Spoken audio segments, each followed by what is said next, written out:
Good morning, all. I'm just kind of looking at my screen here, checking on quorum, which I think we have now. I know one counselor mentioned they would be tardy this morning, which is fine. So since it's 9:35, I will commence our meeting of the Standing Committee on Environmental Protection, Water and Waste Management for Tuesday, June 21st. Welcome to Agenda 25. So to begin, I will ask for just a quick roll call from Christopher.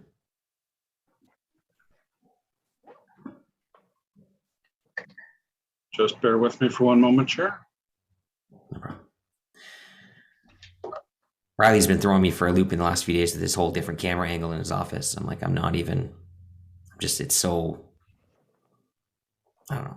I'm just not used to it. It's like I used to, I did like 6 months in my camper.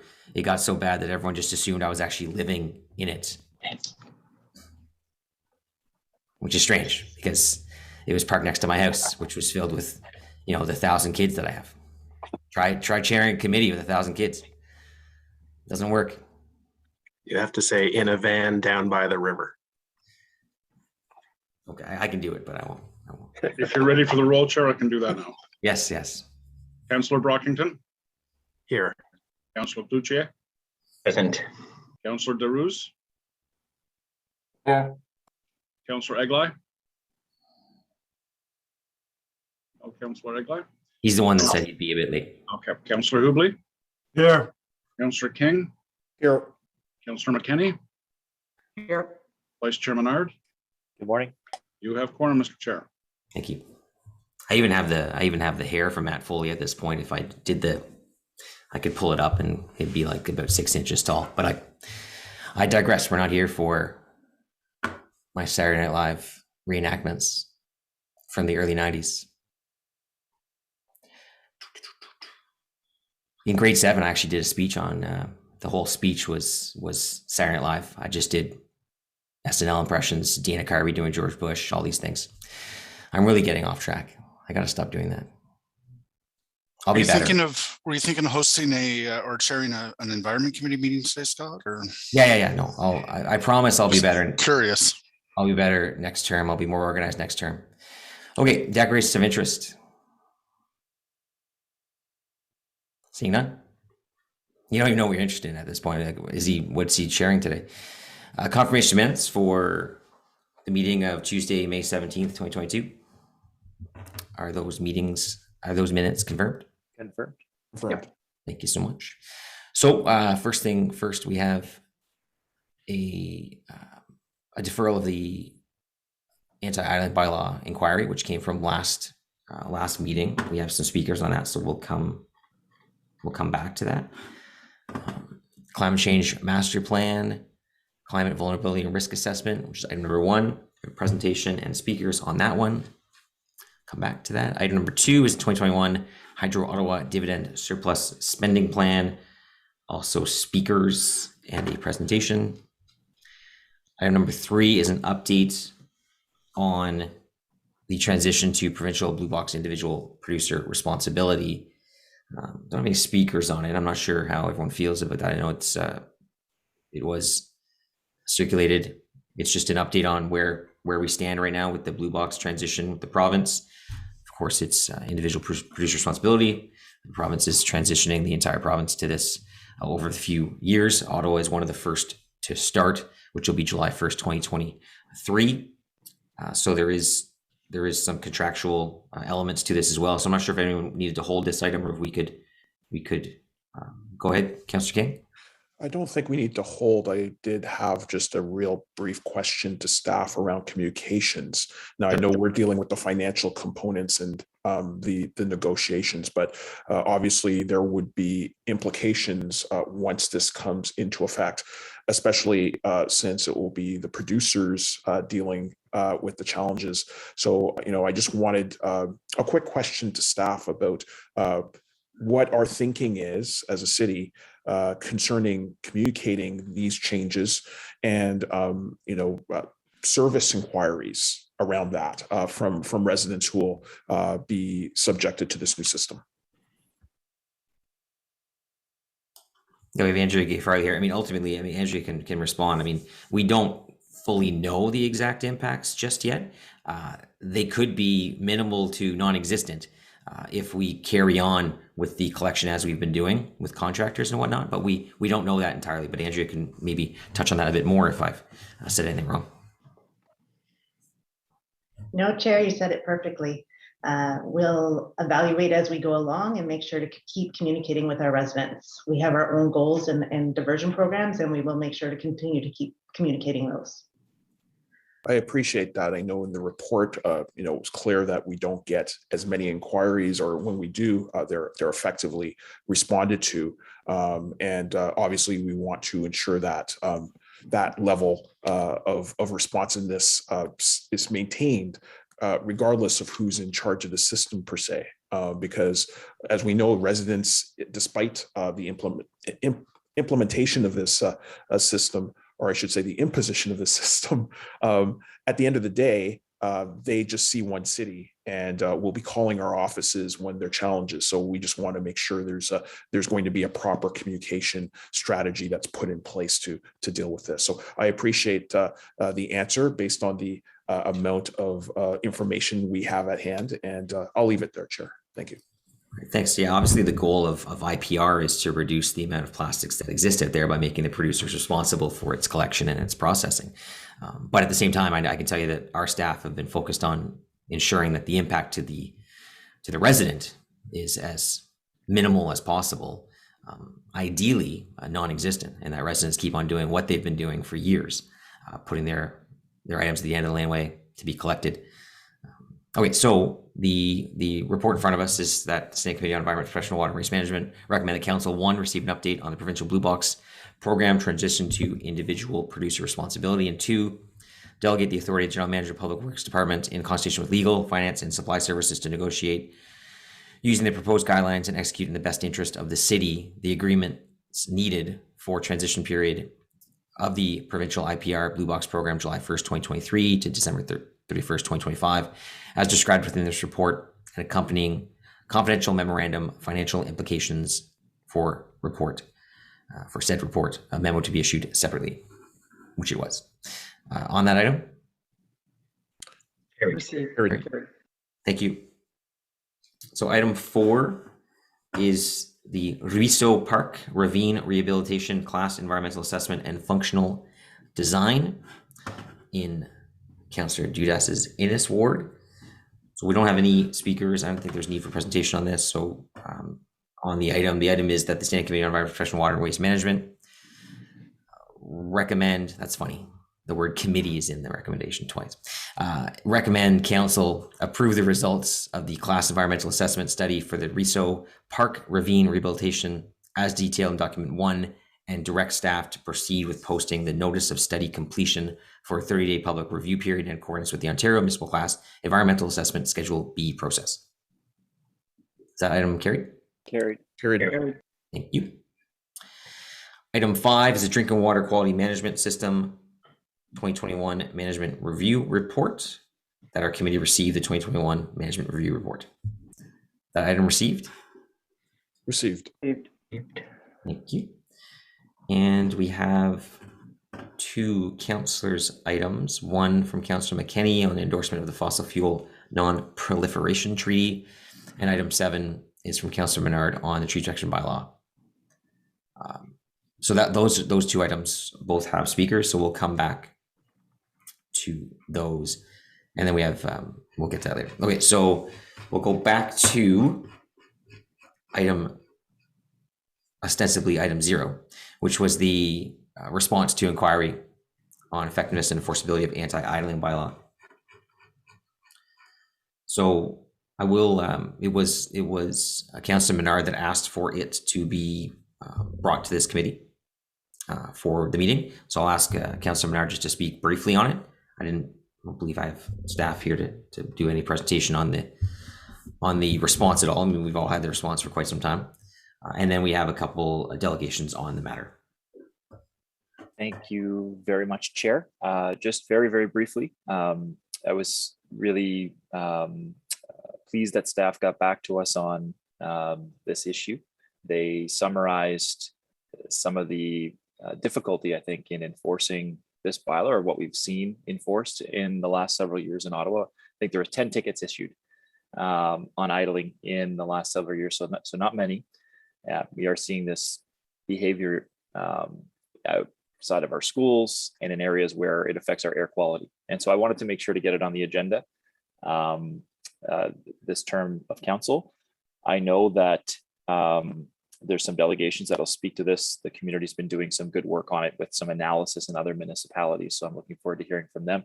The one thing I'll just mention is we do have a motion drafted, and I'm not sure, Chris, if you had circulated that. Staff have helped us draft a motion with regard to the bylaw update. And there it is. So Chair, you okay if I just read this out before delegations start? Yeah, ideally, go ahead. Okay, so whereas Council declared a climate emergency, April 24th, 2019, whereas the link between greenhouse gas emissions, including those from vehicles and climate change and heat island effects, is well researched and evident.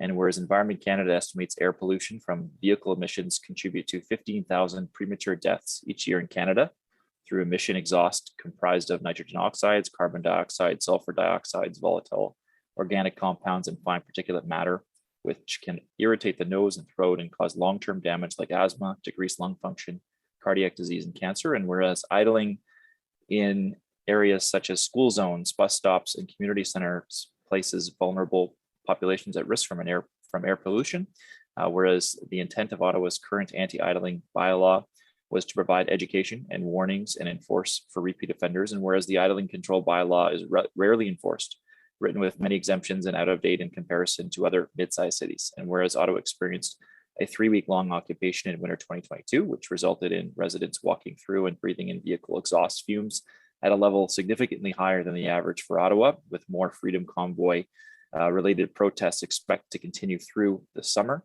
And whereas in February 2022, emergency measures were enacted that gave bylaw and regulatory services the authority to enforce no idling rules at -15 and above in the occupied zone of the city for the duration of the emergency period, and or to sunset at 2 months, and raise the fine for idling from $100 to $1,000 for the same time period. And whereas the bylaw framework specified that the city's bylaw should be reviewed and updated every 10 years, and the anti-idling bylaw was last updated 15 years ago in 2007.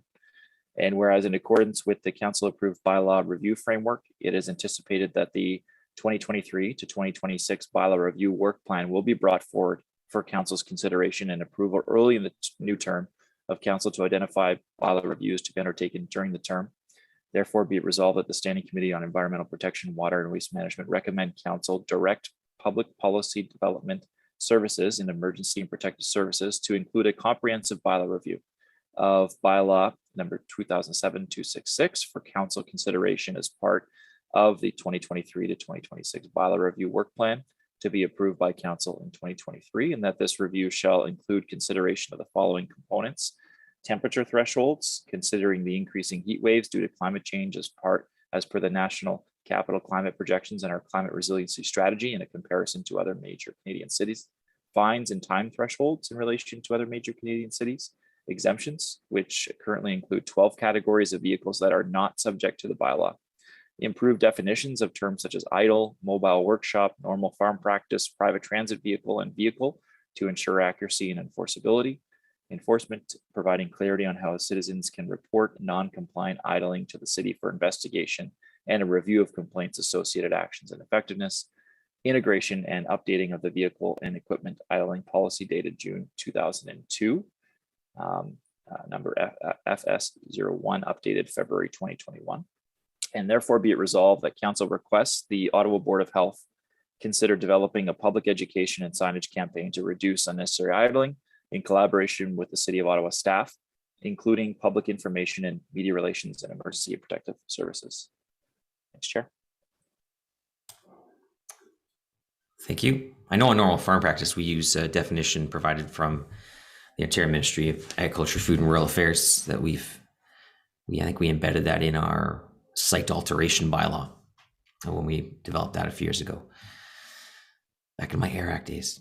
Okay, so let's go to our delegate. Hey, look at that. It's like the timer. I don't know if who can see the timer screen. Probably not everyone watching from home, but it's like old school CTV when it's like 2 or 3 in the morning and it plays the national anthem and then boom, it goes to the color coded bars. Memories. Okay, our first speaker is Joan Freeman. Good morning, everybody. Good morning, Joan. This is auspicious. I think this may be your last committee meeting, so congratulations to Chair Moffat and others. Okay, I'm speaking. I just want to thank Councillor Menard for the motion, and I'm speaking today on behalf of CAFES as well as a community association working group, and we are very pleased and support the motion that he's just read out. I like to point out that I'm actually representing a lot of people behind me. CAFES has 50 community associations, and there's also this working group that started independently of CAFES. 4 community associations have been active in it. Centertown taking the lead, Hintonburg, Vanier, and Glebe. And there's also been observation and interest from 2 or 3 other community associations. And this is such a burning issue that I've been even getting emails about this presentation from people on holidays, which is quite surprising to me. I did send a document to be uploaded. I don't know, Chris, if you got it there. Great, thanks. So this picture is interesting. Although idling really only came to the mind of some of us during the convoy, it's been on the mind of a lot of people for quite a bit longer. This is a picture from a student competition that was run on the health benefits of not idling around schools. This is in 2002, and in fact, the first motion in a community association was done by a transportation committee, not environment. So there's a lot of interest in this subject, even though it's a bit of a sleeper. Next slide, please. Next slide. So the idling really came to the forefront during the convoy and the occupation this past winter, where we had 3 weeks of air pollution and severe health and air quality problems. Next slide, please. As the motion has just said, the current bylaw mostly focuses on education and isn't enforced much, or it's frankly not known about much. Yet still, there's been over 4,000 complaints about idling since the bylaw came into force. And these complaints, interestingly, in the suburbs originally mostly around schools and idling around schools. In the downtown, there's more a mixture around schools, seniors residents, delivery trucks, and municipal vehicles. Next slide, please. As we all became aware, there are definitely serious health and air quality problems related to idling.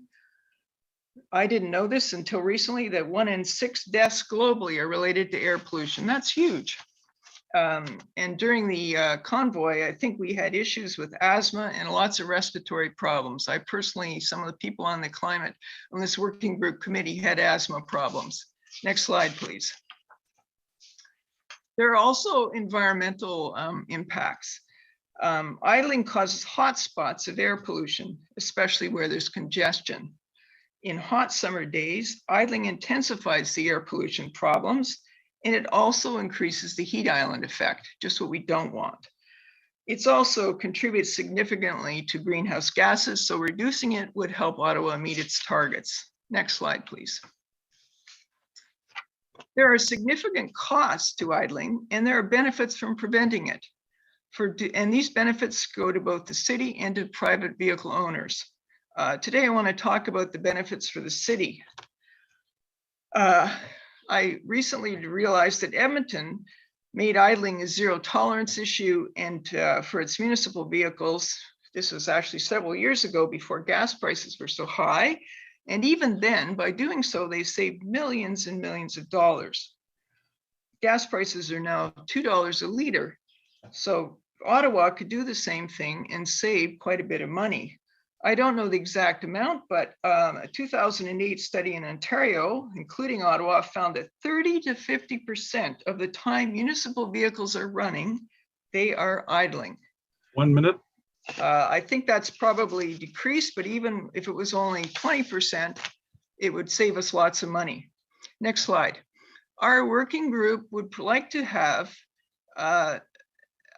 these emergency measures brought into place, not next year, but this year, and to continue with the emergency measures that reinstated with the convoy for the reasons that we are all becoming aware of.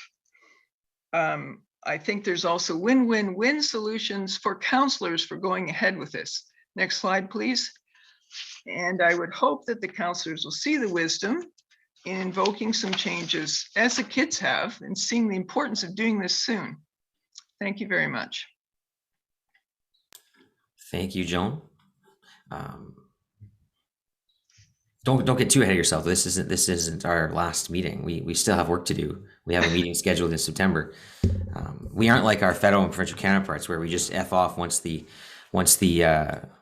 writs dropped and we don't actually do any work whatsoever while we're campaigning. We actually all have jobs still to do between now and November 14th. I might even just hold a special meeting of all committees I chair on November 14th, just for fun, just to hold on to power, just for that one little grasping moment. Councillor Menard has a question for you, Joan.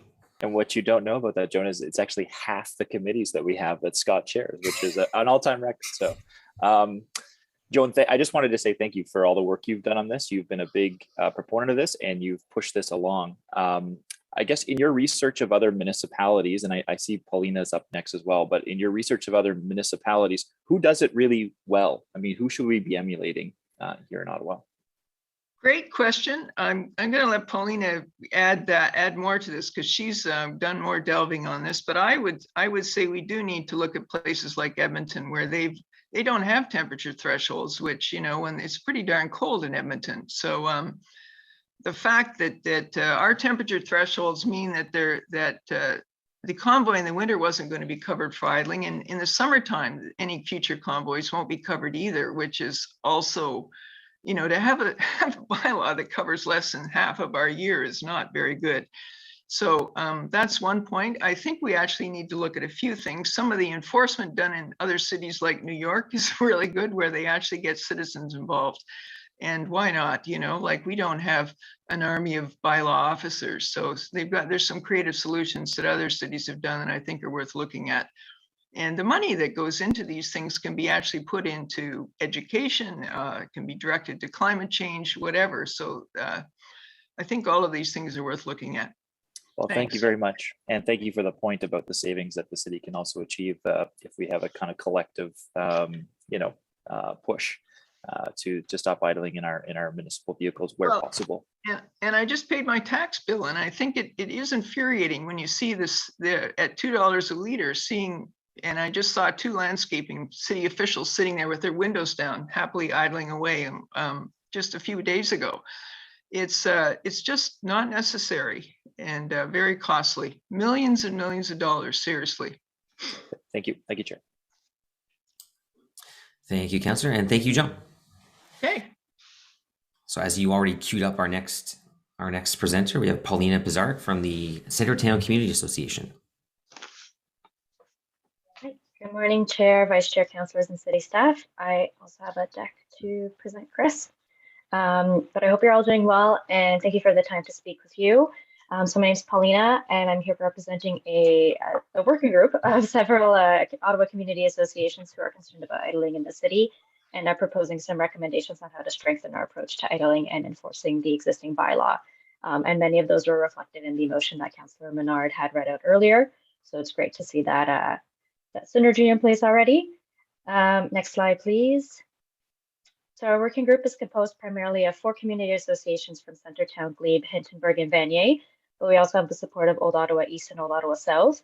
The Glebe Community Association has done a lot of work on anti-idling campaigns, as Joan had mentioned.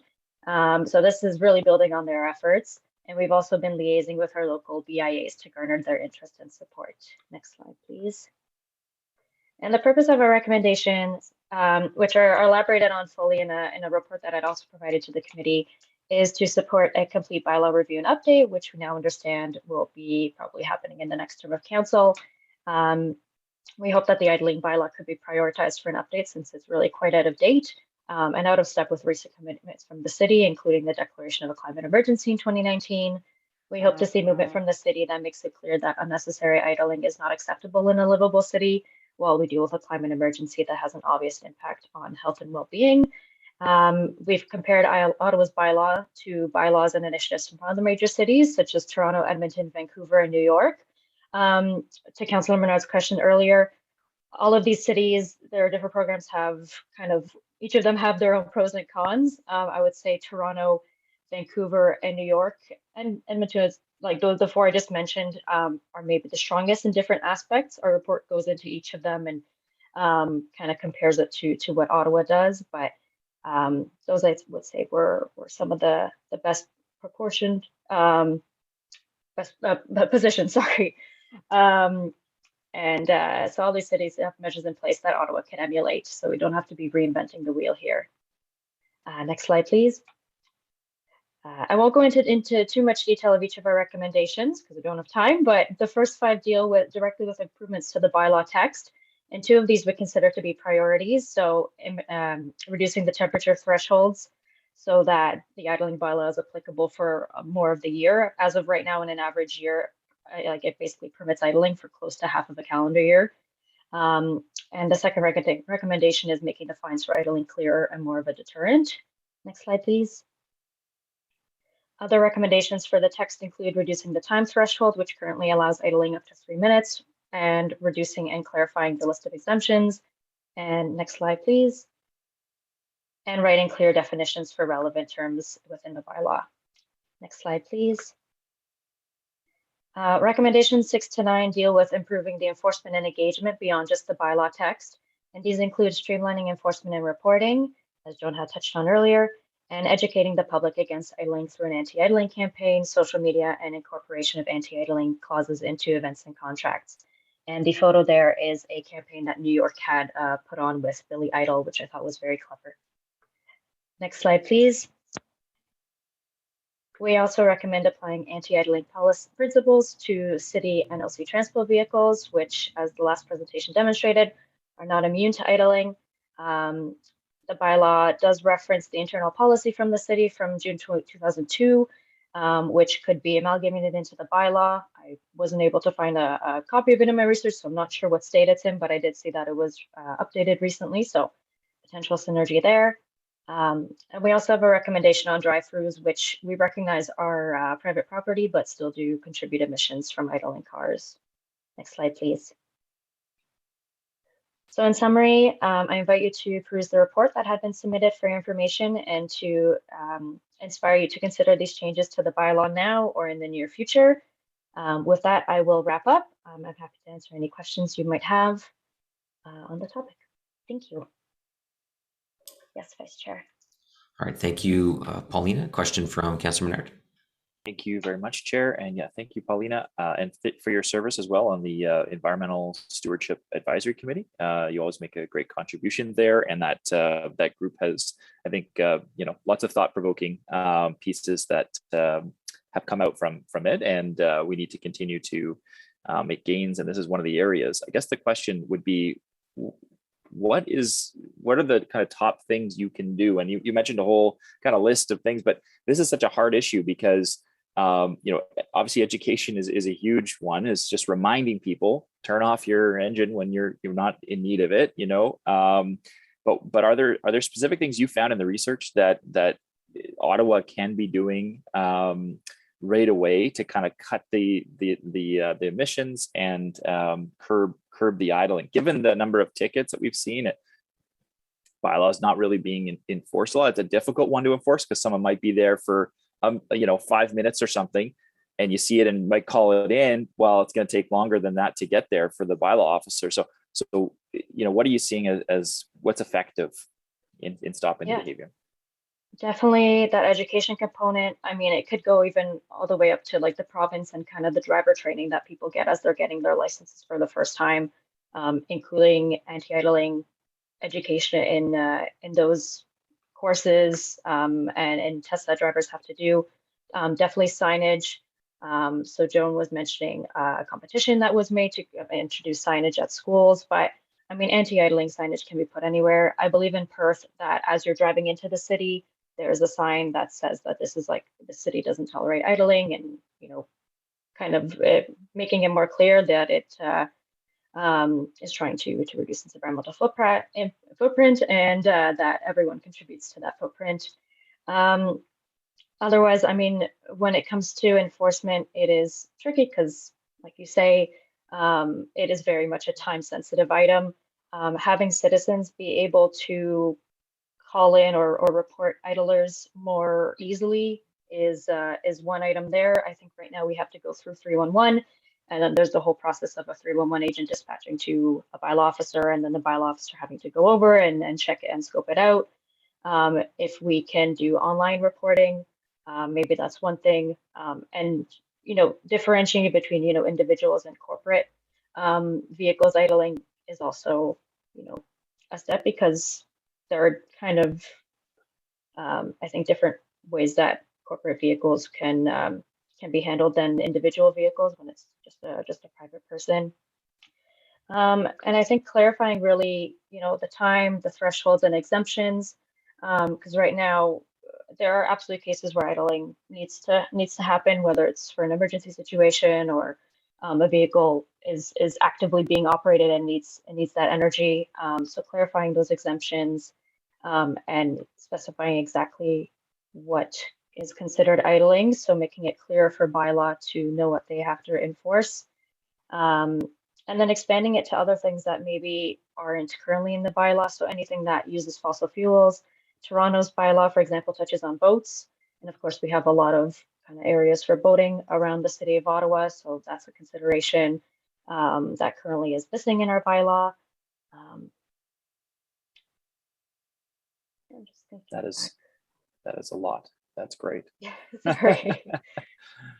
And then maybe my last point is just making, I mentioned earlier, but incorporating anti-idling considerations into events and contracts. So if the city is going to be contracting a lot of vehicular work to a company, making sure that it's clear in the contract that there is an expectation not to idle for events taking place on city property. If you're going to be catering or food trucks or whatever it may be, incorporating that as well. Sorry, I'll wrap up. Thank you so much. No, that's so helpful. Really appreciate you being here. Thanks, Chair. All right, thank you for the questions. So thank you, Paulina, for your time today. So questions to staff. I know that I know Councillor Eglin wanted to make a comment just because there is a reference to Ottawa Public Health in here, because while we can't direct Ottawa Public Health and the board to do anything, the motion from us specifically requests consideration of something, which we can't do. So I'll go to Councillor Eglin first, and then also if anyone has any questions for staff on this. Thank you, Chair. Yeah, I agree with you. The motion does say request, and that is appropriate in the circumstances. And I understand the importance of having this discussion. It's too bad that this could have been raised at the Board of Health meeting last night, which Member Menard is part of as well, and we could have had that discussion because we don't meet again until September. Fortunately, Dr. Etches is available for this meeting. She's monitoring this meeting. If anybody has any questions for her around this, she's available to answer them. I guess the concern is around some of the things that are being requested of public health. For example, public health, when consulted, my understanding indicated that they would amplify by way of social media any programs or education that city bylaw staff put together, and I think that's still the position of public health. So we're not generally in the role of developing signage for bylaw enforcement or education. That's not something that public health generally does. But my understanding is that public health staff had indicated that they're prepared to help amplify any message that city staff puts together. Again, Dr. Etches is available. I don't know if perhaps the motion could be reworded somewhat to reflect what public health, in accordance with what Dr. Etches had to say to me this morning, is able to do or is prepared to do in these circumstances, and in terms of what they would normally do in terms of interactions with the city and bylaws. So I don't know if that's something that Councillor Menard / Member Menard is prepared to consider, some wording that reflects better the discussions that, to my understanding, that took place and the feedback that was provided by public health.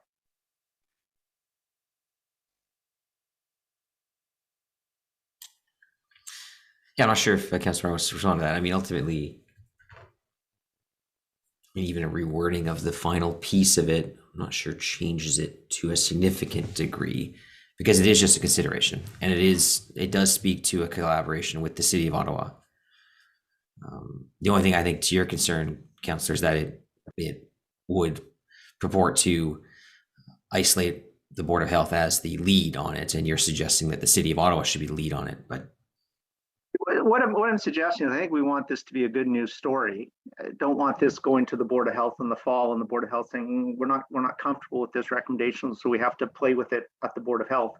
I think if we had a friendlier recommendation from committee, then that might be a better way to do it, and a more positive story all around how different facets of the city can get together and work on the problem. Again, as I say, Dr. Etches is available if anybody's any questions about public health's role in this particular matter. Thanks. Councillor Menard, do you want to respond, just because it's your motion?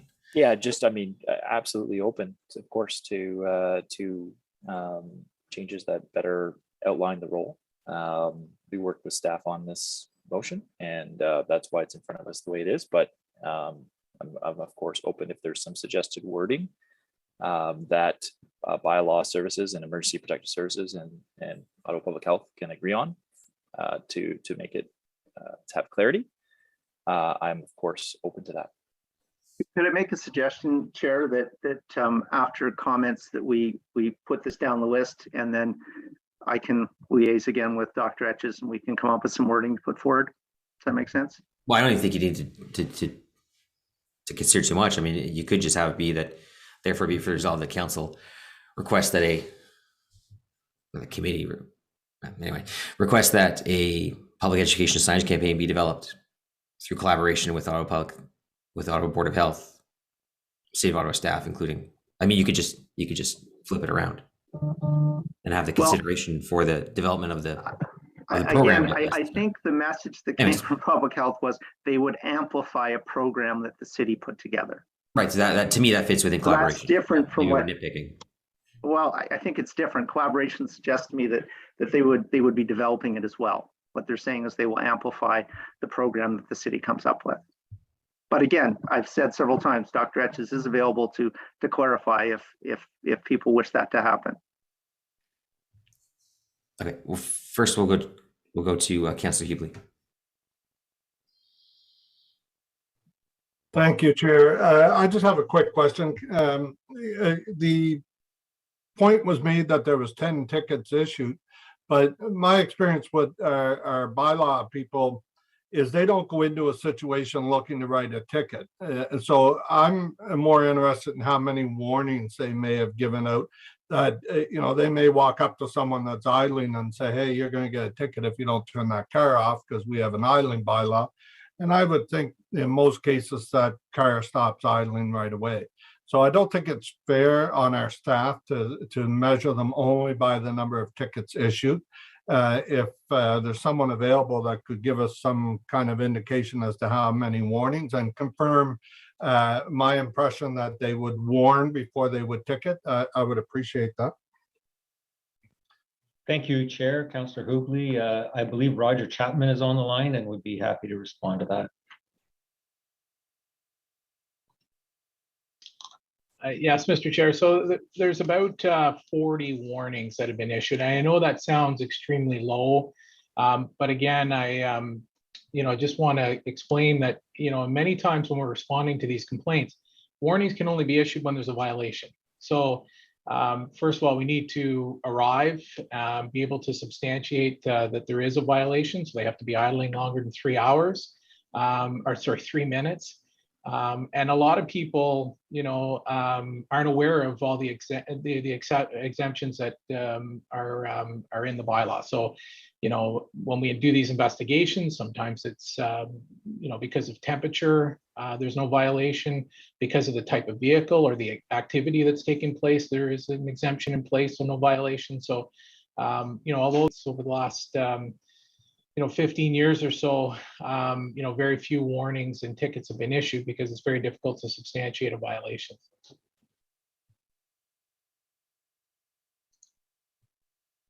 Okay, so Roger, 40 written warnings, as you said, there has to be a violation before they can do the warnings.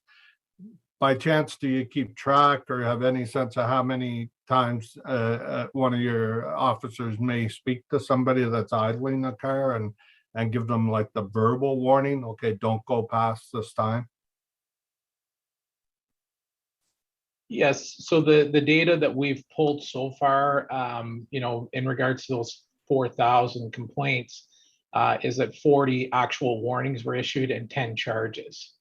So, the other complaints are when we arrive, the vehicles left the scene. So we're not able to investigate any further, or in many cases, one of the exemptions applies. So there is no violation. So no opportunity to issue a warning.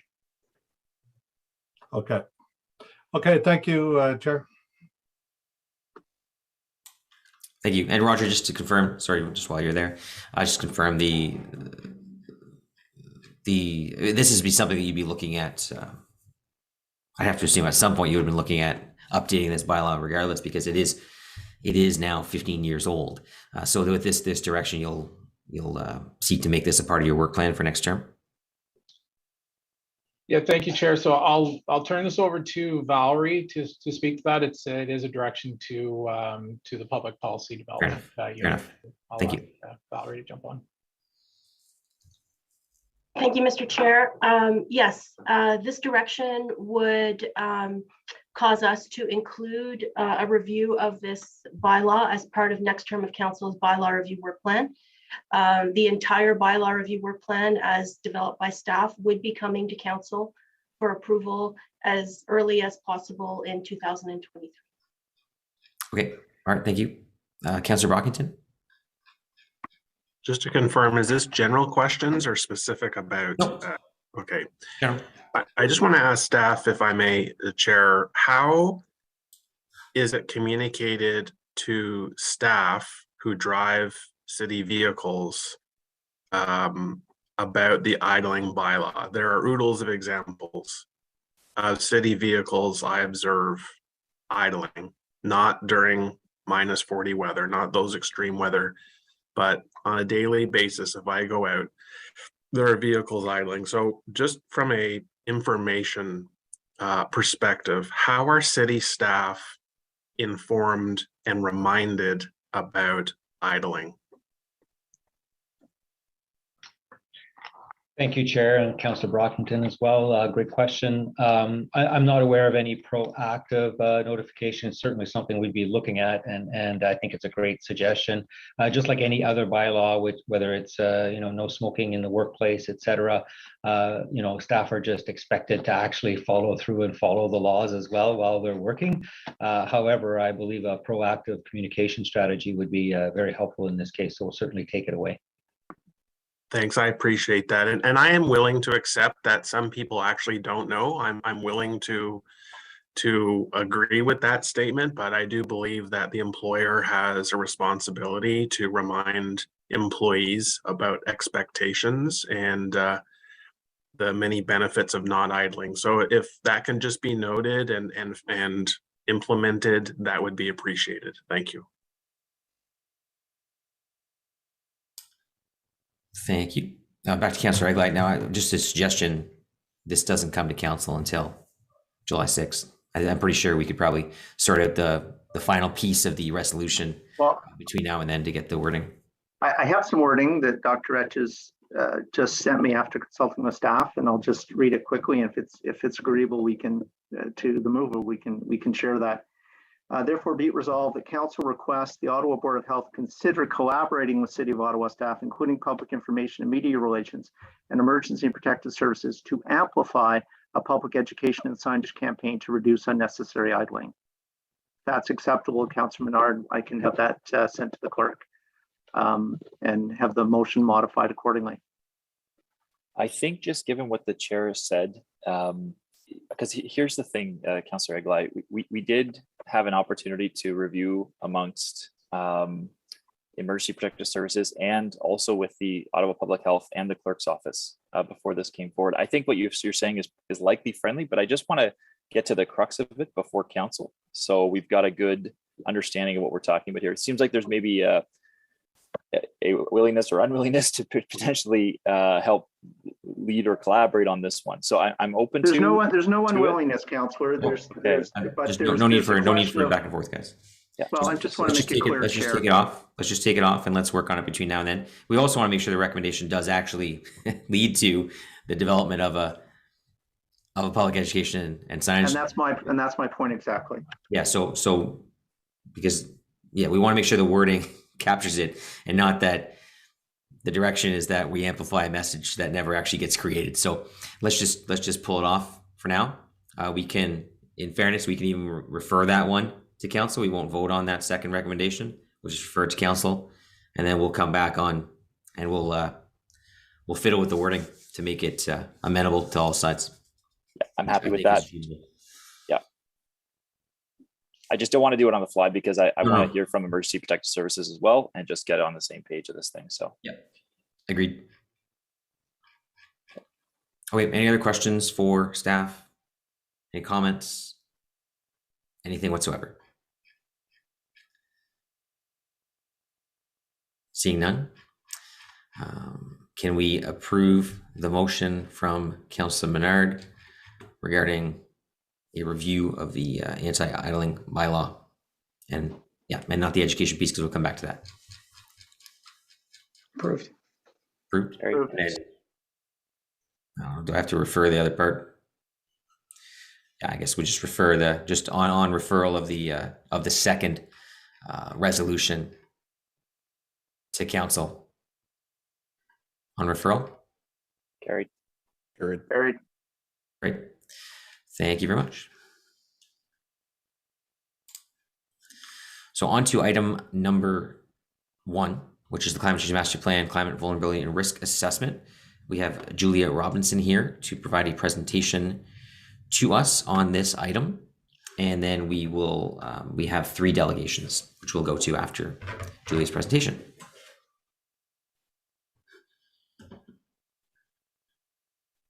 Thank you, Chair. Good morning, councillors. Just checking you can hear me all right. Great. And Chris, I think you're going to pull up the presentation.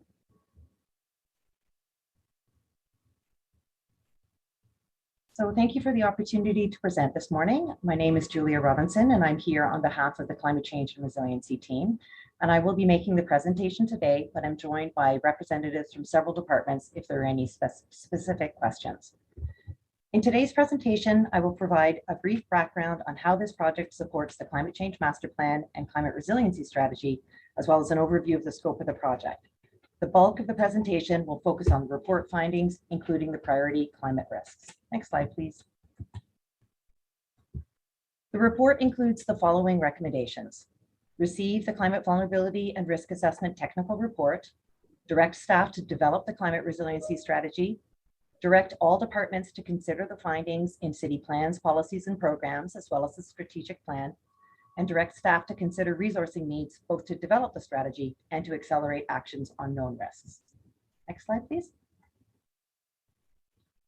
The project is a key deliverable of the Climate Change Master Plan and responds to the 2019 Climate Emergency Declaration. Since the approval of the Climate Change Master Plan in January 2020, the city has done a substantial amount of work on reducing GHG emissions through energy evolution. The Climate Vulnerability and Risk Assessment is a key milestone in preparing for the impacts of climate change and building climate resilience. Next slide, please. The purpose of the climate resiliency strategy is to assess how Ottawa is vulnerable to climate change and identify strategies to mitigate the greatest risks. Next slide. There are 3 key phases to the project. The first phase is understanding how Ottawa's climate is expected to change. The climate projection study was completed in 2020 as a partnership with the National Capital Commission and with technical advice from Environment and Climate Change Canada. It used the latest climate modeling and science to provide a comprehensive analysis of changes in temperature, precipitation, and extreme events until the year 2100. Phase 2, the climate vulnerability and risk assessment, is the focus of the report being presented today. We'll then start developing the climate resiliency strategy and propose to return to committee and council by the end of 2023. Next slide, please. The scope of the climate vulnerability and risk assessment is broad. It included understanding and assessing the impacts of a changing climate on our community, infrastructure, environment, and economy. It assessed risks and opportunities both for gradual change, such as rising temperatures and changing seasons, as well as extreme events, such as floods, tornadoes, or ice storms.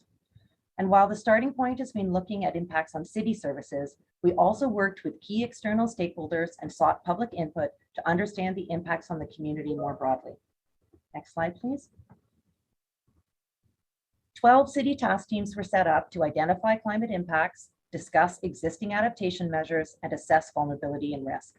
A key objective of this approach was to build understanding across all city departments to lay the foundation to embed climate preparedness in all city services. Next slide. In addition to the internal engagement, the project involved both public and stakeholder engagement. A dedicated Engage Ottawa page was established in March 2021, and we received more than 500 survey responses from residents, businesses, and organizations. We held 5 targeted stakeholder workshops with about 50 representatives from key organizations and partners. Next slide. So this slide summarizes the number of priority climate risks. Approximately 150 climate impacts were assessed related to community, infrastructure, environment, and economy. 40 priority risks have been identified that need action in the next 1 to 3 years. Another 25 require action in the next 4 to 7 years. And the remaining risks will be monitored to see if current adaptive measures are sufficient. The next series of slides discuss the priority risks for each of the 5 climate hazard categories. The report also presents this information on the risks by the 12 focus areas or sectors. Next slide, please. In terms of temperature, Ottawa will be warmer and more humid across all seasons and get increasingly warm over the decades. The climate projections examine trends across 3 time horizons. It's just come to my attention. That's the slide we want to be on. Thank you. So as I was saying, the climate projections examined the trends across 3 time horizons compared to a historical baseline of 1981 to 2010. So we are currently in the 2030s time horizon. Note in particular the increase in the number of days above 30 degrees. This will increase from a historical average of 11 per year to 28 per year in the next decades and continue to rise drastically. The heat spells will also happen earlier and later, as we experienced in mid-May of this year. Next slide, please. So these are the top risks that relate to extreme heat, drought, and humidity. From a health perspective, extreme heat affects everyone, but certain groups are much more vulnerable. These include low-income populations, especially those with poor access to air conditioning or cooling, and those who are homeless or precariously housed.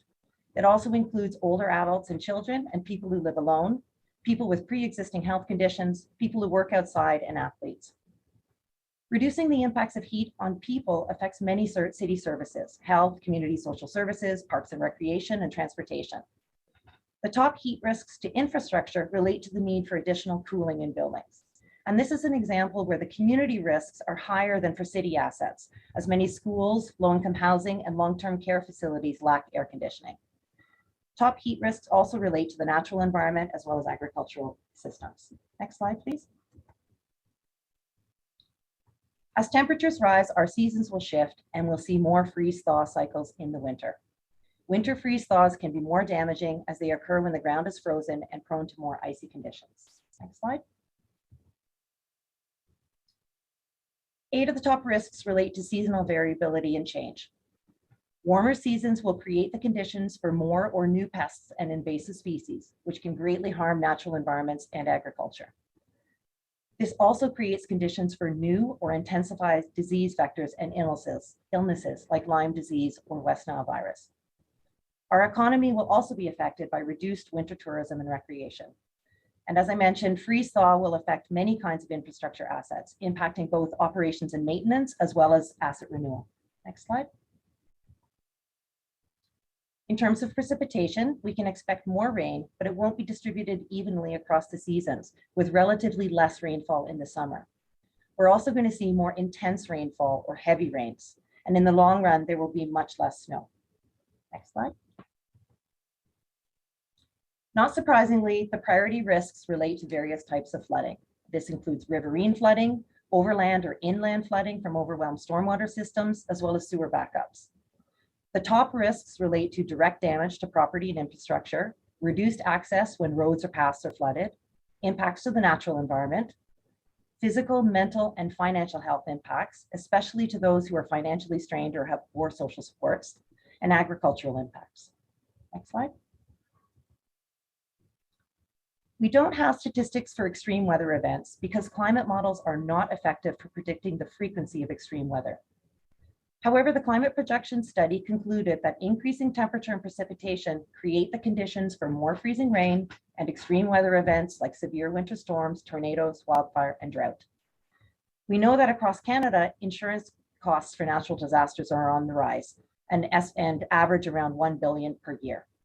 And Ottawa, of course, has experienced these impacts with the floods and tornadoes, the devastating 1998 ice storm, and the severe derecho storm last month. Next slide.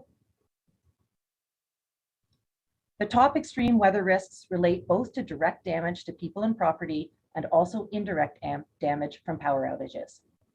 More freezing rain and ice is of concern from a health and safety perspective, as well as winter maintenance of roads, sidewalks, and paths. And while we have excellent capacity to deal with emergency events, the increased severity or frequency of extreme weather events will strain emergency and social services, both those provided by the city and provided by community agencies. Last month's severe storm and extensive power outage is a clear example of this.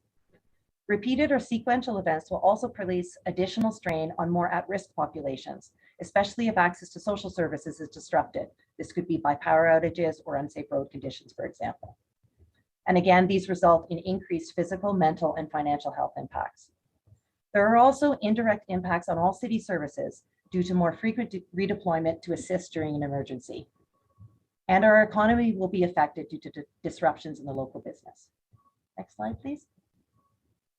The last climate hazard category is global climate change. In addition to considering the impacts of local climate patterns, Ottawa will also be affected by climate change experienced around the world. The top risks relate to supply chain instability, causing increased costs or reduced availability of goods and services. These risks affect all services and sectors, as well as populations who are less able to cope with the additional costs. Next slide, please. The final few slides focus on early actions, gaps, and next steps. While the climate resiliency strategy is being developed, we have identified opportunities to take action to mitigate known climate risks through current and planned projects, plans, and programs. So for example, the official plan includes new policies on extreme heat, flood risk mitigation, and sustainable and resilient design. Master plans are currently considering climate change as they are being developed. Detailed climate risk assessments have been completed for the water and wastewater treatment plants, and specific adaptation plans are currently being developed. And final example is that Ottawa Public Health is leading a climate change and health vulnerability assessment and adaptation plan with an initial focus on extreme heat. Next slide, please. The climate vulnerability and risk assessment also identified broader gaps and opportunities. Some of these can be addressed through the development of the climate resiliency strategy, pending sufficient resources. Other early actions need to be considered as part of 2023 work plans and budgets or through specific funding proposals.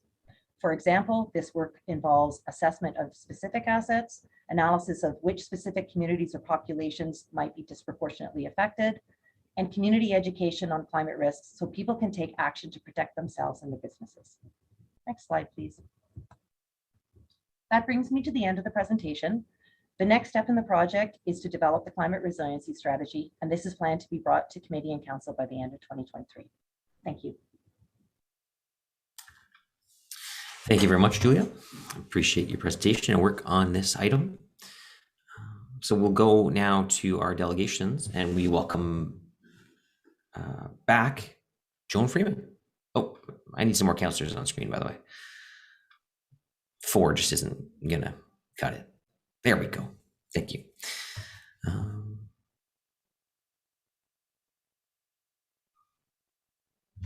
So we have Joan Freeman, Cecile Wilson, and Mary Hegan.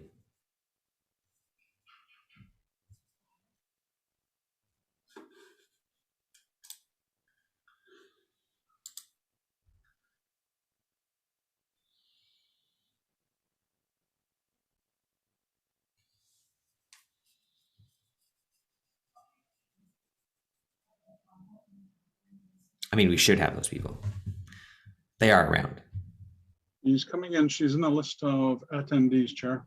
Oh, no worries. I trust you, Chris. I was just, trying to fill the dead air.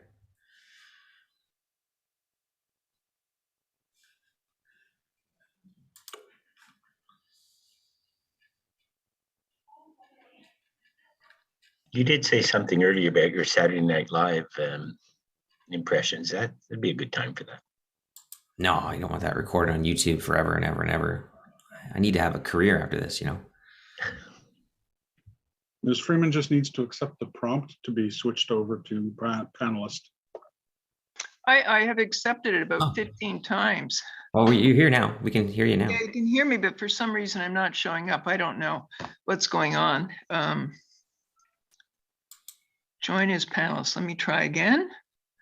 Technology. We can hear you, but we are receiving an error code for some reason. That's weird. I didn't do anything but pour a coffee since the last chat. Well, we punted you to the other room. That's why. And then we let you back in when we want. I believe she's as a panelist now, Mr. Chair. There we go. Hello, back again. Well, I don't know a Saturday Night Live routine, so I'm going to leave that to Scott. I've got a deck here. Just want to say I'm speaking again on behalf of cafes on this important next piece in implementing the climate change master plan. And I'd like to say that the focus here is really on the community and citizens issues. Cafes has heard from numerous members about adaptation, and they are worried about the title, How Protected Are We from Climate Impacts? Next page, please. Cafes, but the point here is that we represent over 50 community associations, and we've heard concerns from representatives all across the city, north, south, east, west, urban, suburban, and rural communities. Next slide, please. Again, about cafes, the point to note here, I'm not quite sure why this is so low on the screen. We're missing a cutoff here. The third point's not showing up. But anyway, the highlighted points are important here because what we're trying to say here is that cafes represents local groups and people, which are going to be important for local solutions to climate impacts. Local solutions will many of the solutions will be local and not citywide. And the other point is that cafes is a different voice and in some cases trusted differently than the city. So I think that's important to consider. Next slide, please. I will be briefly touching on 5 points with the lens of community concerns and the desired actions we want to see. Next slide, please. We are all aware of the most recent climate effects from the severe storm a month ago today. It was costly and it made people realize that impacts are worsening. They are exponentially more costly the longer we wait, and citizens are very concerned and want action. Next slide, please. About the 6 recommendations, staff has worked hard and I applaud Julie and her team. They've done a good job with what they have. But I do think we want to comment on some of the recommendations. We're glad to see the CBRA, but it's 2 years late and it's a study, it's not actions. the plan, or this will really not be coming forward. The plan with the money and the actions won't be coming forward until the end of 2023, which means it won't affect budgets and be in budgets till 2025. We believe it's a work plan and it should be done and ready by 2023, especially for those 40 priority risks, which, direct quote from the report, are identified in the report that require action within 1 to 3 years to protect the livability and prosperity of Ottawa. If they're not going to be in the budget till 2025, we are knowingly putting Ottawa livability and prosperity at risk. Next slide, please. The community's biggest concerns, from reading between the lines, and I have to say that we do think the staff's done a good job, but basically we're concerned about some of the larger themes here. There's really been very little or no buy-in from senior management or politician, which explains the delays and the lack of budget.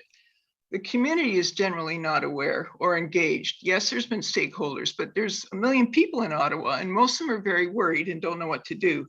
Governance has been talked about for over 3 years, but there's been very little change in the siloing and the bringing everybody to work together. This is a citywide report.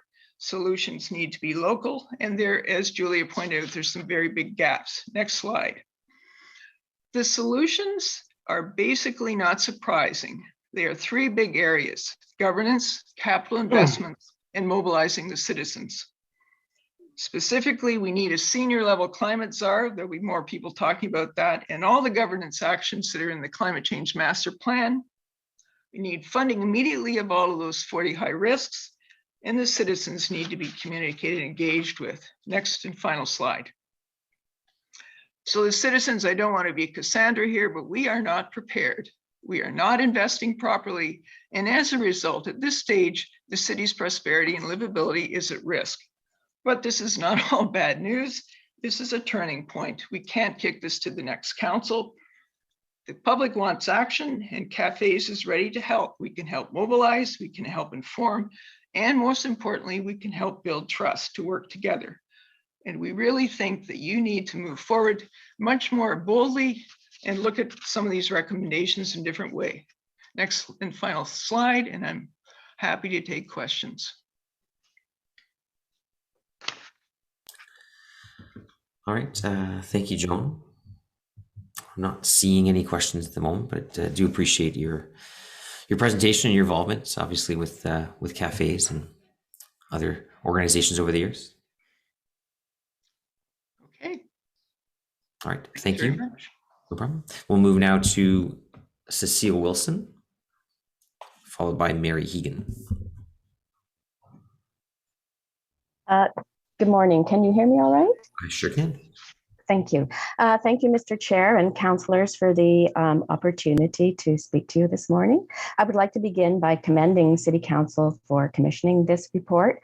It is critical we have a clear picture of the risks that all of us as inhabitants of Ottawa can expect to face as a result of our destabilized climate, so that we can prepare for and respond to this existential crisis with the seriousness it deserves.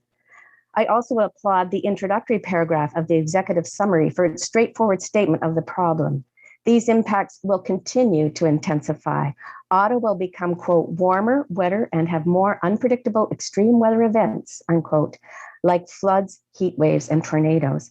And I just want to note here that the following comments I'm going to make are in reference to Appendix C, the priority risks for all hazards.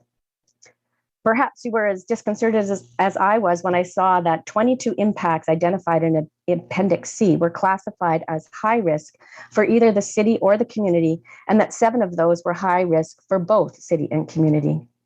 Even more alarming to me was that 7 impacts were classified as very high risk for either the city or the community, and 6 of those applied to both city and community. That makes a total of 29 impacts that are identified as either high or very high risk. Honestly, I had not expected there to be so many. What makes these hazards or impacts even more unsettling is that none of these impacts occurs in isolation. For example, the very high risk of decreased agricultural yields due to extreme heat or drought conditions or late planting is compounded by the very high risk of the spread of invasive plants and agricultural pests. These combined risks pose a magnified hazard for both commercial croplands and home gardens. And I'd like to point out that I personally am in a privileged position. I have a lot of resources to deal with the effects of climate change, but as the report thankfully identifies, so many people in our community do not. Speaking from my own perspective, as someone who likes winter and hopes to live another 10 plus years, I'm in my 60s, I am saddened to see projections for the 2030s of a 10% decrease in snowfall and a 13% increase in winter freeze thaw situations that destroy what good snow we may receive. Situations like these contribute to the very high risk of lessened outdoor sports and recreation like skiing, skating, and snowmobiling due to a shortened and compromised winter season. I'm sure many of you, if not all of you, have already experienced missing out on skating on the canal or skiing or snowmobiling through the woods or just taking a pleasant walk in the winter weather because of a sudden rise in temperature that makes your outing less than ideal or even dangerous. With our experience of the pandemic, we are all quite aware of the positive aspects of exercising outdoors in a safe environment. Conversely, as someone who does not do well when the humidex is high, I am dismayed to see the risk of, quote, an increased number and severity of heat-related health and safety issues to emergency responders, disproportionately impacted populations, and active recreation users, end quote. This is identified as very high for both city and the community. When you consider that the first responders are the people we rely on for help when we experience severe heat events, this also has a negative compounding effect. And this is to say nothing of the deadly threats that tornadoes, windstorms, and floodings can pose. These examples bring me to a concern I have about the report, or more accurately, about reporting to the public about the report. Like most reports referencing climate change, the climate change vulnerability and risk assessment mentions that we need to keep the rise in Earth's global average temperature to 1.5 degrees Celsius. On page 1 of the executive summary, the chart indicates that by the 2030s, we can expect the average temperature to be 1.8 degrees higher than normal. For a city that has often experienced minus 30 degrees temperature, a rise of 1.8 degrees doesn't seem like a problem. It may even be perceived as a welcome change. But when you focus instead on the effects that the rise in temperature brings, that is a lot more ominous and threatening. Ms. Robinson also already pointed out that we can expect 28 days in a year of extreme heat that is over 30 degrees Celsius. So when the city communicates to the public the risks that we can expect to face now in coming decades, I request that you convey the effects listed in this report in a way that personalizes these effects. We need to hear them communicated in a way that we can easily imagine what these impacts will mean for our daily lives and the prices we can expect to pay if we don't prepare for these likely weather effects. And finally, while I'm really happy to see the community taking action on mitigation, it's also important that we continue to reduce our emissions. Thank you very much. Thank you, Cecile. Question from Councillor Menard. Thank you, Cecile, for being here and presenting today. I agree. It's alarming what we're seeing in front of us and the risks that are coming to our city. In only a short few years, we've already seen the risks manifest themselves in lots of councillors' wards right across the city with multiple emergencies that have happened this term of council. I'm wondering what your understanding is of the funds that are being put towards this as a priority. This report's supposed to be coming back in the next term of council. But in the meantime, I'm wondering if you have any comments or insights into the funding that is needed right now to start a revolving fund, something that can start to contribute to reducing these risks in this instance. Thanks, Councillor Menard. I really wish Angela were here today, but she's at her son's graduation in Kingston. My background is not in funds at all, and I have to admit that my awareness of what goes on at City is, it's just really recent that I've become more interested in and concerned about City functioning and politics. So unfortunately, I can't speak to anything about funding other than I really do hope that the council allocates funds to be able to carry out these actions that we need, because as the report clearly points out, this is a threat to citizens of Ottawa personally, but also a threat to our economy and economic stability. So I think even if I don't want to disregard personal experiences, in fact, I'm arguing for taking those into consideration. But even if you're just basing it on numbers, it needs to be well funded. Sorry, I don't have any expertise. No, that's okay. That's okay. I appreciate you being here and speaking to the risks, and I thank you for that answer, which illuminates part of the issue we're trying to tackle, which is a lot of our funding is in silos in different departments. We don't have a lot of focus on this budget for the risks that we're seeing in front of us now in terms of mitigation, adaptation. And the ones you've highlighted in your presentation are the risks we need to step up. And I think we have a great plan, but we need that funding to follow. So thank you very much. Thank you, Councillor. Thank you. Yeah, I think it's part of one of the recommendations here is to ensure that climate resiliency is part of the term of council priorities and strategic plan for the next term of council. We know that a lot of the funding in the budget comes from term of council priorities. We've always had, I shouldn't say always, but in my time, we've always had climate as a term of council priority, but we haven't funded it as much as we obviously should. We have, well, with the next item, you'll see the main source of funding is something that we can't guarantee, which is the challenge. On the specific items within Energy Evolution, obviously we have bigger funding through other departments and other projects, but that's the nature of this, is that it's across so many different departments, and it's that's why one of the recommendations we've heard in the past is having a climate budget so that we can properly track this stuff and understand where the money's going and where it needs to be going to identify it. Okay, so no other questions for Cecile. So thank you, Councillor Bernard, and thank you, Cecile. And our final speaker on this item is Burris Rapids' very own Mary Hegan.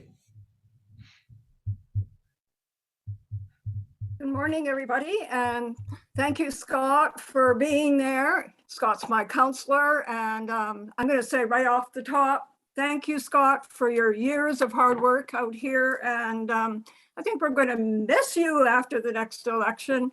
But anyway, let's talk about some immediate needs.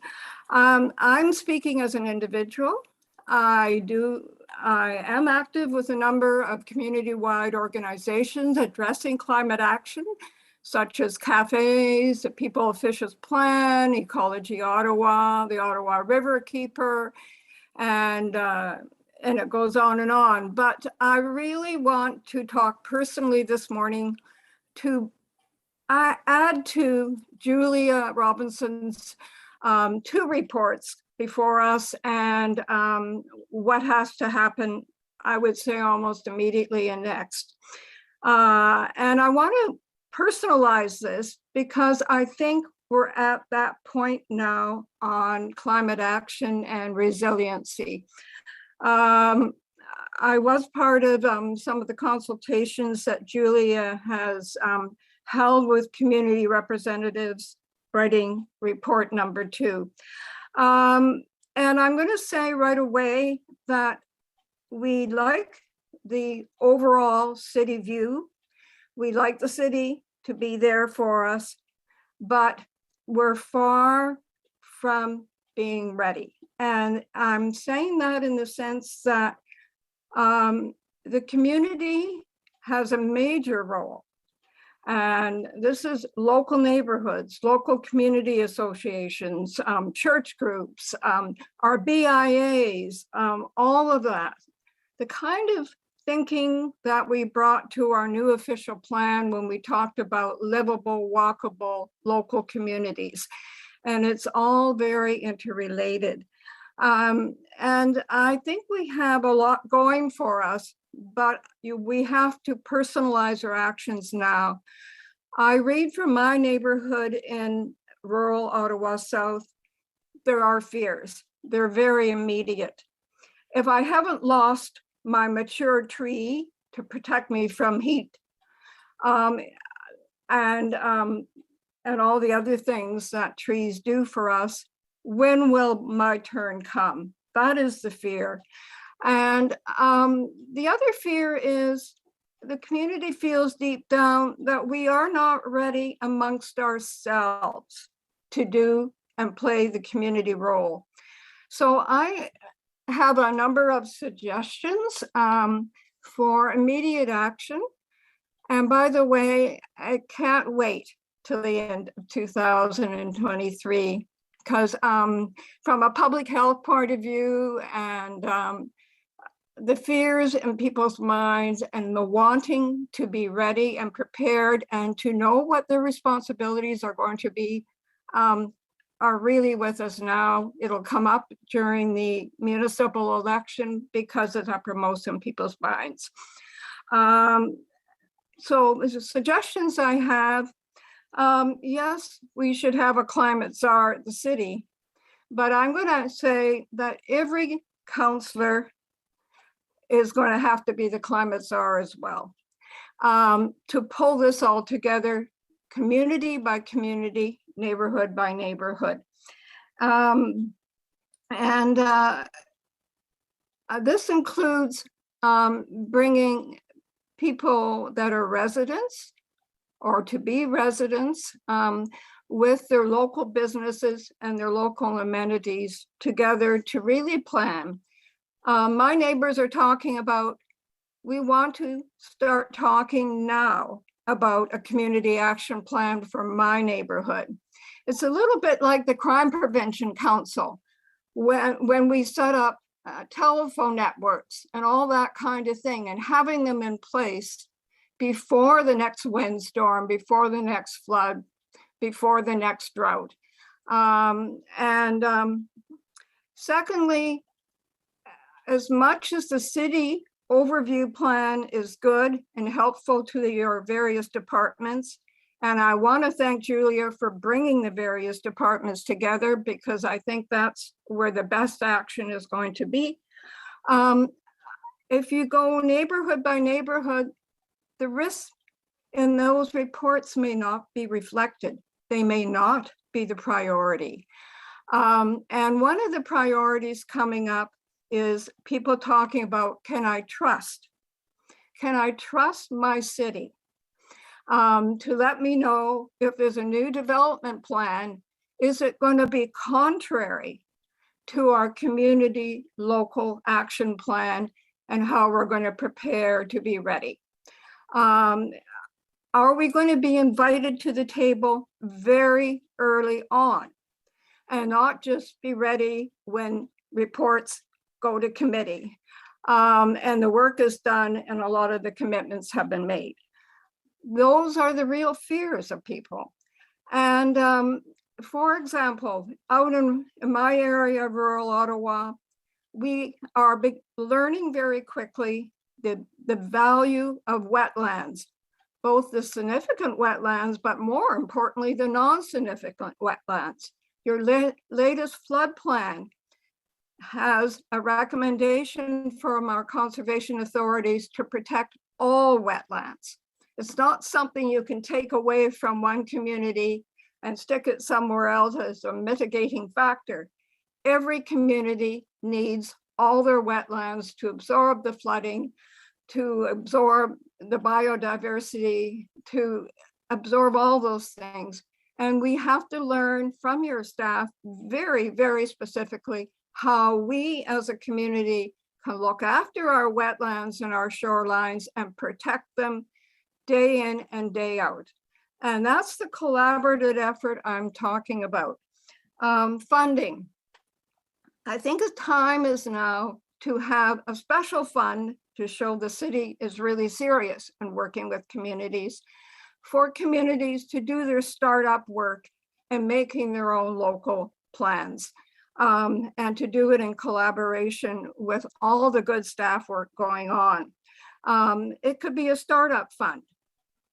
And that is really important. Also, we have the community-wide community organizations who are ready to be your contractors, to be your consultants, to be hired to work with our networks and our community associations. We need an annual citizen climate assembly, much like we did back in the 1980s in writing a green plan for Ottawa. So these are things that we can do now. They're small cost items, but there has to be an avenue available to work with all city staff. And I'm thinking particularly of the Board of Health. I'm thinking of transportation. I'm thinking of the planning department and all the development applications they are receiving immediately. And it goes on and on. So I hope that you will take up our community offer to work with the city. Thank you, Mary. And we have a question from Councillor McKinney.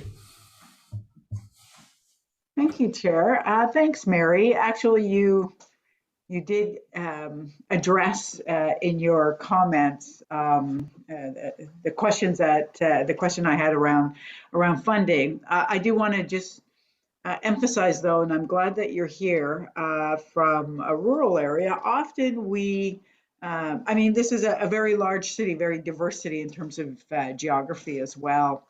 And I represent, as you may know, the downtown, and we worry about our trees. We don't have a very healthy tree canopy. We have dozens that come down for different reasons every year. And for example, my spring planting plan from the city is 21 trees this summer. So it's so inadequate, but it's very interesting to hear you talk about that tree that you need in the rural area to keep you cool and to capture carbon, et cetera, and all of the healthy things that trees do. So I really do appreciate hearing from you.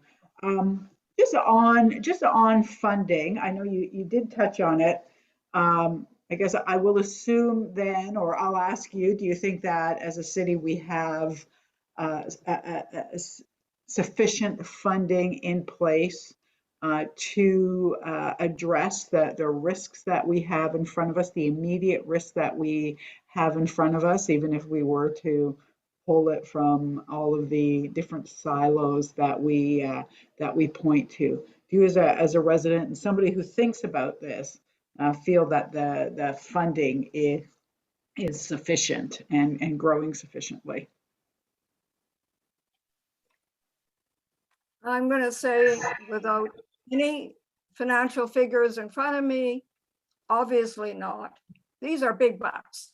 Mm-hmm. And every time we have a storm, it's very big bucks to do the cleanup. I am talking about preparedness, upfront organization, working relationships. Take both these reports that Julia has been talking about. Most of the people in my community have never heard about them. They don't know how much they're personalized to my community, to my area. Yet we work very hard to look after woodlots. We work very hard to look after shorelines, wetlands, rivers, streams, all that kind of thing. So we're learning very quickly, and we have a lot more to learn. What we don't know is the relationships at the city. We don't know who's doing what at the city and what we can count on. We don't know who can correct us when we have misinformation. So this is all networking. This is all communications. I am told by my computer backup person out here in rural Ottawa that I live in a dead zone when it gets to digital information. Scott Moffat knows all about this, and it's hard to fix. But don't assume that we're online. And our greatest fear is that a storm comes through here. There's rain, there's winds, there's trees on our roofs, and we have no way of communicating. We don't know what's happening next door because we're not in high rises. We're not on those solid streets. It's very different in different parts of Ottawa.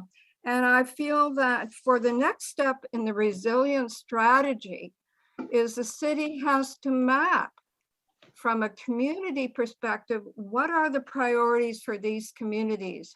How can you help us now not a year from now, get ready. I feel the communities want to take that responsibility on, but we just need to know that we are partner with the city in doing that. Thanks, Mary. I really do agree with you. It's something that we need to tackle as a city, citywide, but we do have to understand how these risks impact every different community and work together to ensure that we are looking at mitigating those risks for everyone across the city. But they are very specific to different communities. So I really do appreciate that perspective. Thank you. Thanks for coming out. Thanks, Chair. Thank you. Yeah, it can certainly be challenging in the rural area when you have certain situations happen, like last week or a couple weeks ago. I had one of my constituents who still had running water and still had good cell signal and stuff because they live near a tower. They were upset because I wasn't communicating as well as my urban counterparts. I didn't bother getting into the weeds of letting them know that I had no power, no cell signal, no water, no anything, completely removed from society. Plus, my car picked up a flat tire during the storm when I was picking my son up from work at his no power work establishment. So I had no car for a good 3 days during that storm too. So I was like completely disconnected until the Tuesday of the storm, which is an interesting dynamic in the rural area that you don't always consider. And then the part that we often forget, and of course, Councillor Egli knows this, Councillor Brockton knows this, some of the pockets in the city that have well water is the whole process of bucketing your sump pump into the back of your toilet so you can keep flushing your toilet during power outages. Super exciting times. So thank you, Councillor McKenney. Thank you, Mary, for being here. Appreciate it. It is good. It is good to have someone from the rural area that comes and speaks to us about issues and whatnot, how it impacts them too. So thank you, Mary. Okay, so that's it for delegations. Any questions to staff? Obviously, what we have in front of us is, it's a bit of a check-in, but it's direction to go away and come back and do more. There is the next item does speak to actually some funding of the elements through this that will advance some of these projects in the short term. So we aren't neglecting those. But Councillor Egli? Thanks, Chair. First of all, I wanted to start off by thanking staff. I think it's quite comprehensive what they put together, and I thank them for the briefings that we've received over the last number of days leading up to the meeting. I have the dubious distinction of representing one of the wards that appears to be a magnet for wind and tornado storms. So for my area, it's very important that we have these discussions. And I was pleased during the briefings to hear that staff are quite open to speaking to community associations, community groups as they go forward, especially from the most impacted areas to find out what can be done better, what the needs are. So that is appreciated. I'm not sure that this question fits in, Chair, and if it doesn't, just let me know. But I don't know if it sort of builds on one of the comments we heard from the last delegation. And that's the issue of communications. I know it's something we all struggled with after the various storm events. I know Councillor Gower was going door to door with materials. You can't always do that. That's not always an effective way to do it. It's not always a safe way to do it. After the tornado, certainly we had those discussions with city staff, and it certainly wasn't safe to send people onto some streets and some properties to share a pamphlet or information. So I'm just wondering, again, in terms of the proposal that's put forward, has any thought been given to when bad things happen, when it hits the fan, so to speak, how we can have consistent communications about what is available to residents? You have all the best plans in the world as to what we can do to help you and what resources they are, but if the community doesn't know about it. So I'm wondering if there's been any discussion. I know after the tornado, we had some discussion at council around working out an arrangement with one or two of the local radio stations, which tend to be the most consistent. You can have a battery or crank radio to connect, where there'd be a fixed time, for example, on after storm events. So every hour on the hour, there'd be a brief report about what's available and what's going on.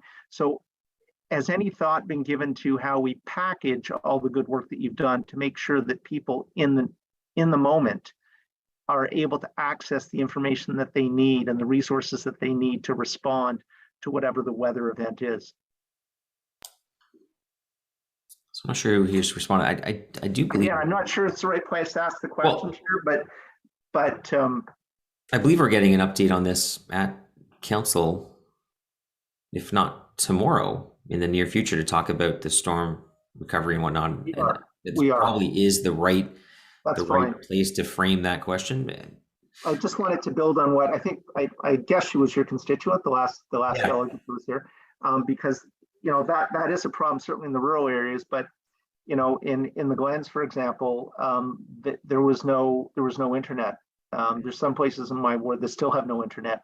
So communications are a real challenge around this. So I will save the question for tomorrow then, but I just thought, in deference to your constituent that raised the issue, it's one that we need to talk about. So thank you for that.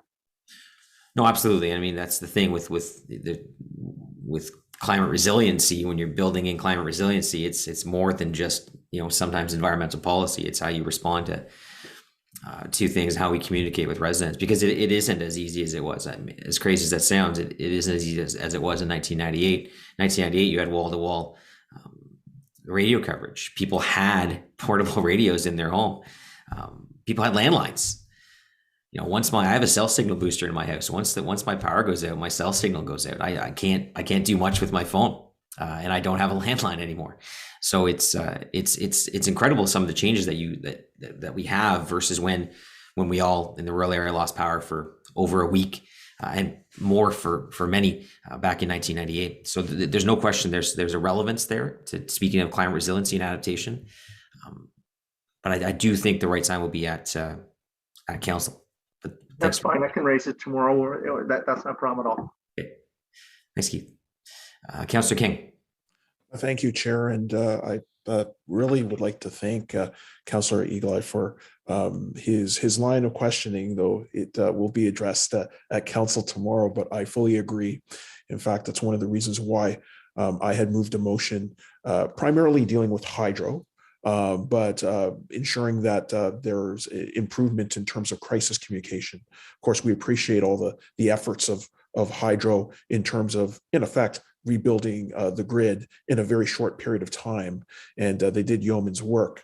But I think it is important for us to explore the possibilities for improved communications, especially amongst different city partners.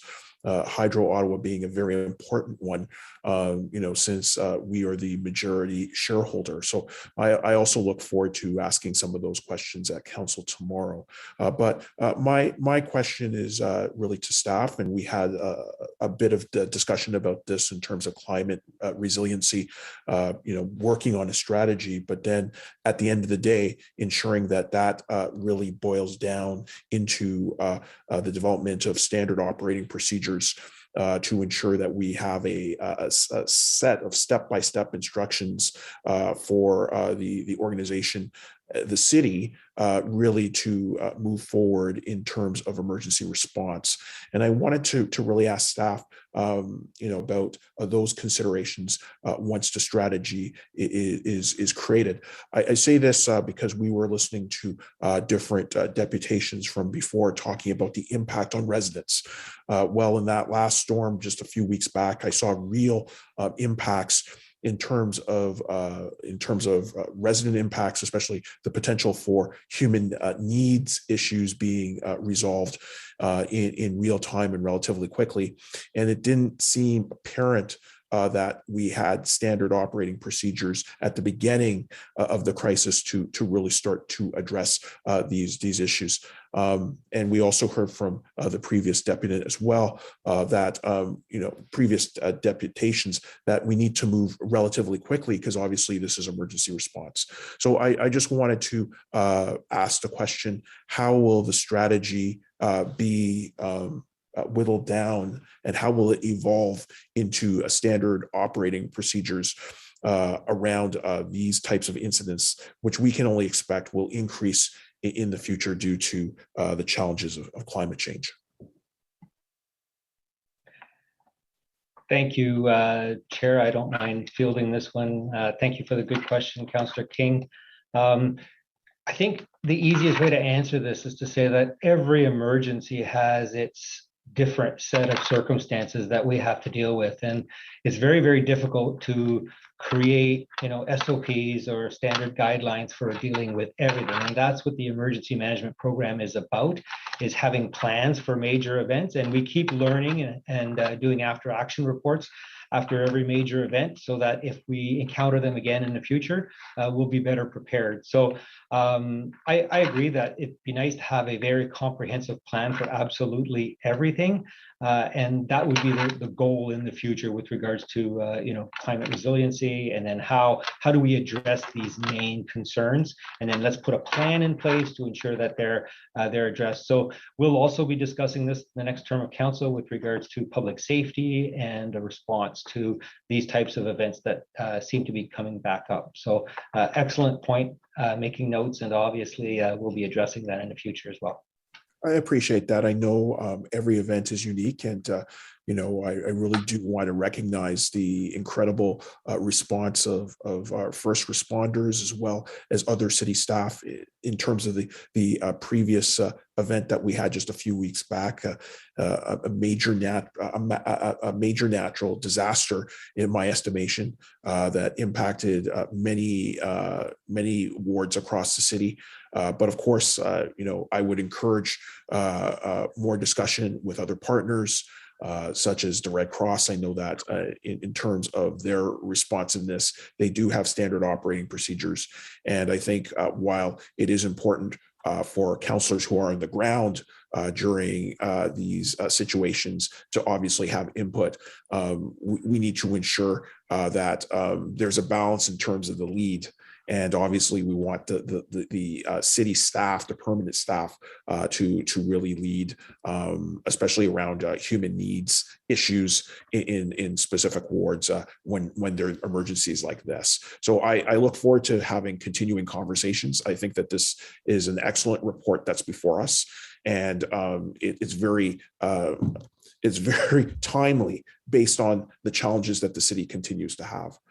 So thank you for your answer, and thank you for the opportunity to ask the question, Chair. Thank you, Councillor King. Councillor Menard. Thank you very much, Chair. Thanks to staff for the report. I'm just hoping staff can elaborate on the highest risk categories that we're seeing. I know you've actually done a great Appendix D here, and I encourage all council members to look at that if you haven't had a chance. It's a second document, and goes through a lot of the risks here. It's a large document, but it outlines them. So just in terms of what are the largest risks facing the city of Ottawa as a result of this report?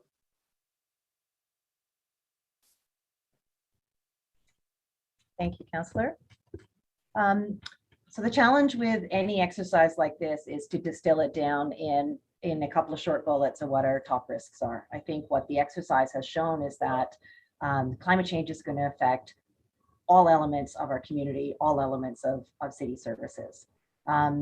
We do have 40 of the priority risks, and they relate to all of the climate hazards: extreme heat, changing seasons, precipitation, global events, as well as the supply chain disruptions that we'll see from global climate change. If I were to highlight just a couple, I would say that extreme heat, and we've heard delegations speak to this already, the health impacts around extreme heat, the carry-on effects of what that means for city services, but also within our community, will be a key challenge. Clearly, the risks to our critical city services, our water and our wastewater services, is top of mind. And that is why, while this work has been completed, we've been undertaking very specific assessments of those critical water and wastewater treatment plants to make sure that we are identifying solutions now to make sure those services are continuing to be provided. And then I would say the other clear one clearly is about our emergency response to extreme events. And as has already been discussed, the city really works very closely with many partners in emergency preparedness and response, but we know that more needs to be done just because of the frequency and the severity of the risks. The final point I'll make, and I think this was spoken to very eloquently by the delegations, is that this is not just a city issue, this is clearly a community issue as well. And so moving forward, as we're developing the strategy, we really need to work hand in hand with different partners, businesses, institutions, organizations, and communities themselves, both to raise awareness around what these risks are and to identify collectively what can be done. Thank you for that. I'm glad you mentioned the community side risk, because when you go through the risks that are outlined in that document, and many times you're seeing the community risk at a higher vulnerability, a higher level than the city side risk. Not always, but for most of them, you're seeing that. So I guess the follow-up question to that is what action is the city able to undertake with the funding it currently has to address the, I guess, community, to mitigate the risks that we're seeing in the community specifically, and adaptation within the community specifically. So this phase of the program really is identifying what those top risks are. And the next phase of the program will be on identifying the strategies and the actions to mitigate those risks. And that will include the community risks. So the early action funding that we've spoken to, if we're looking at addressing, for example, what I spoke to about critical services, although that's a city service, making sure that those adaptation measures are in place, of course, protects our community as well. As we move forward and are developing the strategy we are looking to make sure that we have sufficient resources in order to be able to do that community level engagement, to identify what those local adaptation plans could look like, and importantly, identify who has the capacity to be able to support and lead the implementation of those to protect the community as well. Okay, thank you for that. I mean, there is no greater threat to Ottawa than to our children than this topic. It is the most important thing we could do to pass on to next generations their quality of life. So I think what I'm hearing is that we need more funding in the near future. We've identified those high risks and there's some funding to start there, but in the future, we're asking to come back later on. And it sounds like we don't have that plan in place, of course, at this time. And that there's a lot more funding needed. I guess the last question just on that piece is, would more allocation to resources do two things: help us save money by lowering our emissions for higher cost items, and number two, would it help us with other orders of government? Are we leaving money on the table with other orders of government in terms of a 1/3, 1/3, 1/3, which we know we need the other orders to help us on this. So on those two items of funding specifically, I would love more information on the report. Thank you, Councillor. I think you raise an excellent point around the need to leverage funding whenever possible. And again, the staff are already doing this. So in last year alone, we submitted $30 million in funding proposals to higher levels of government in order to be able to accelerate key risks that have been identified. So this includes, for example, work to accelerate the power backup, the resiliency at the wastewater treatment plant. It also includes concrete proposals to protect some of our roads that are subject to flooding, including the access point to the Britannia water treatment plant, as well as other erosion protection works to protect our parks and other services. So on one of your points, I think continuing to look for and leverage external funding sources will be key. And we will be continuing to do that as we have the subsequent funding applications are called by the government and working closely with our capital plan partners. The other angle I would say on that is working closely with other agencies to leverage resources, for example, with PSPC, with NCC, with City of Gatineau. So NCC will be releasing their climate vulnerability and risk assessment in 2 days to their board. City of Gatineau has released theirs last year. And so we continue to collaborate with those agencies as well as with other organizations to identify where we can pool our resources and work together. The next item on the agenda deals with the proposed spending plan for the Hydro Ottawa dividend surplus, and that includes a proposal for funding in order to accelerate, again, other studies and capital plan projects to address some of the highest risks that we have. Thank you for that. I really do appreciate your work on this. It helps, provide us a snapshot going forward.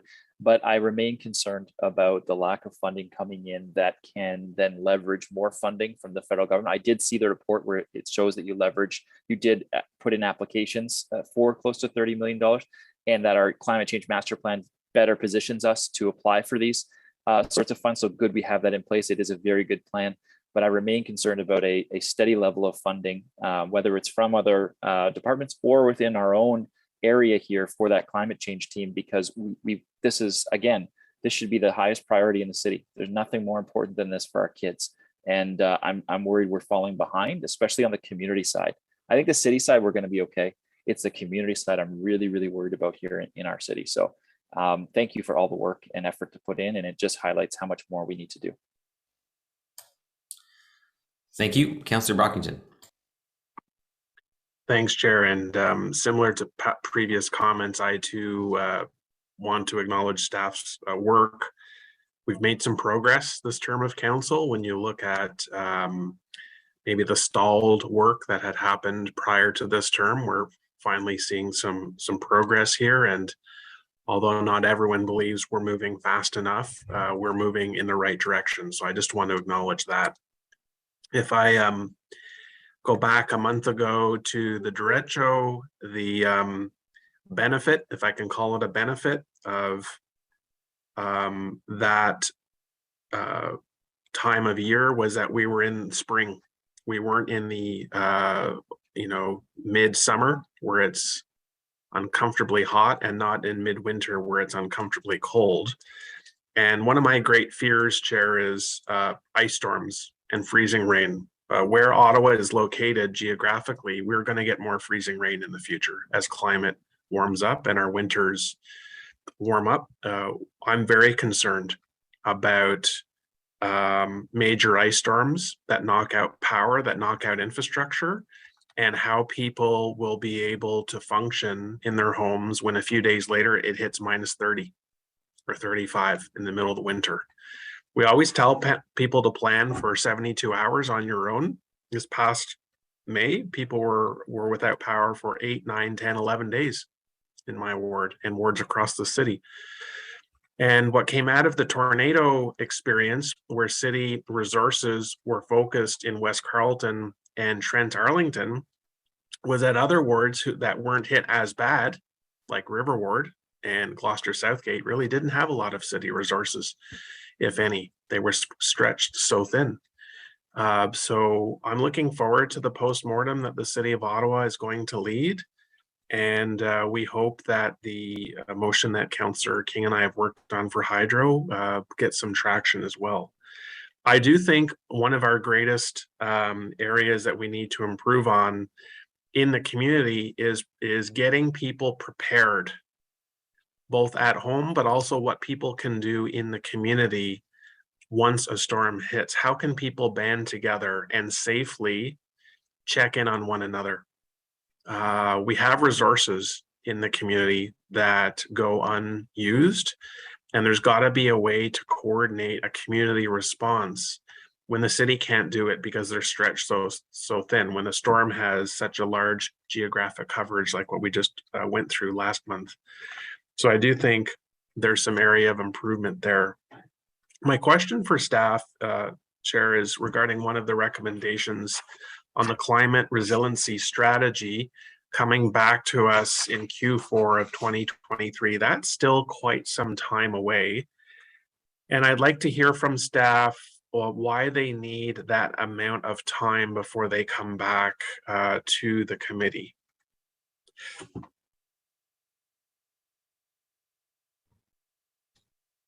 Thank you, Councillor, for the question. I think one of the things that is evident in the report before you is just the complexity of the number of hazards, the number of sectors that are affected, the number of city services that are affected, and in particular, the different ways in which communities will be affected on the ground. And in terms of our ability to bring forward a strategy and an action plan that is meaningful and that actually identifies what should be done to address these risks and what our priorities are, the biggest challenge for us is priority setting. And it is why we went through the detailed vulnerability and risk assessment, to be able to make sure we were stepping back and looking at all of the potential risks and examining existing adaptive capacity to really identify where their gaps are. So the end of 2023 is our estimation of when we can bring forward a strategy and a plan that actually has meaningful action to those 40 risks. Okay, I'm always keen to, particularly with this subject matter, see things progress a little bit faster than planned, but I appreciate having a better understanding of, as you said, the complexities of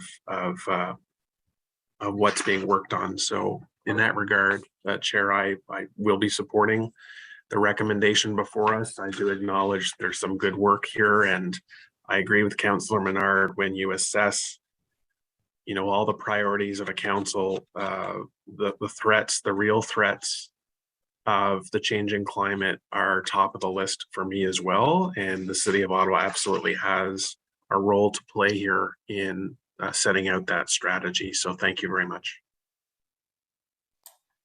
Thank you. Councillor McKenney. Thank you, Chair. Thank you to staff for this entire assessment. I think that you know, when we look at the high risks that are in front of us here today, the priority risks and the hazards you know, attached to them, it's shocking.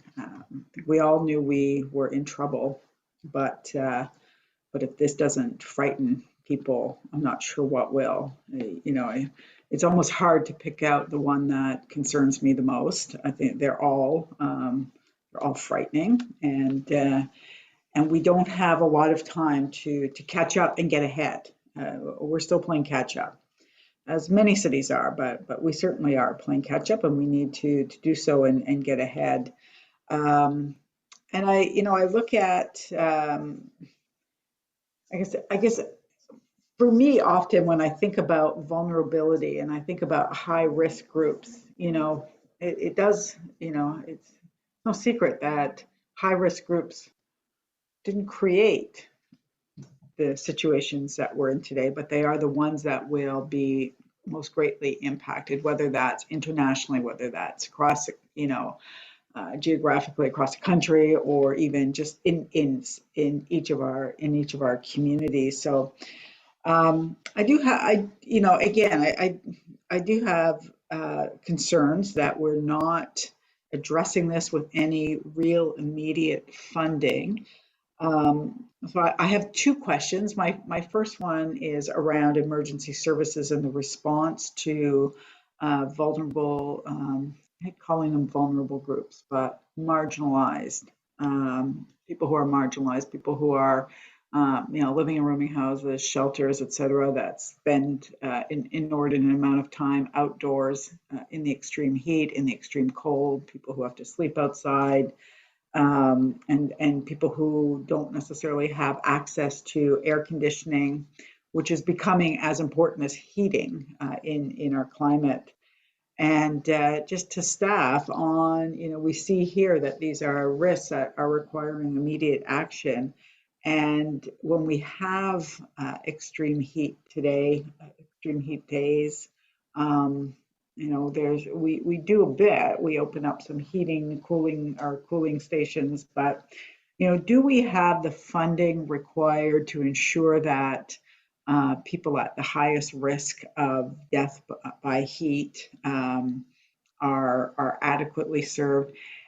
And more important, do we track as a city people who die from heat-related illnesses?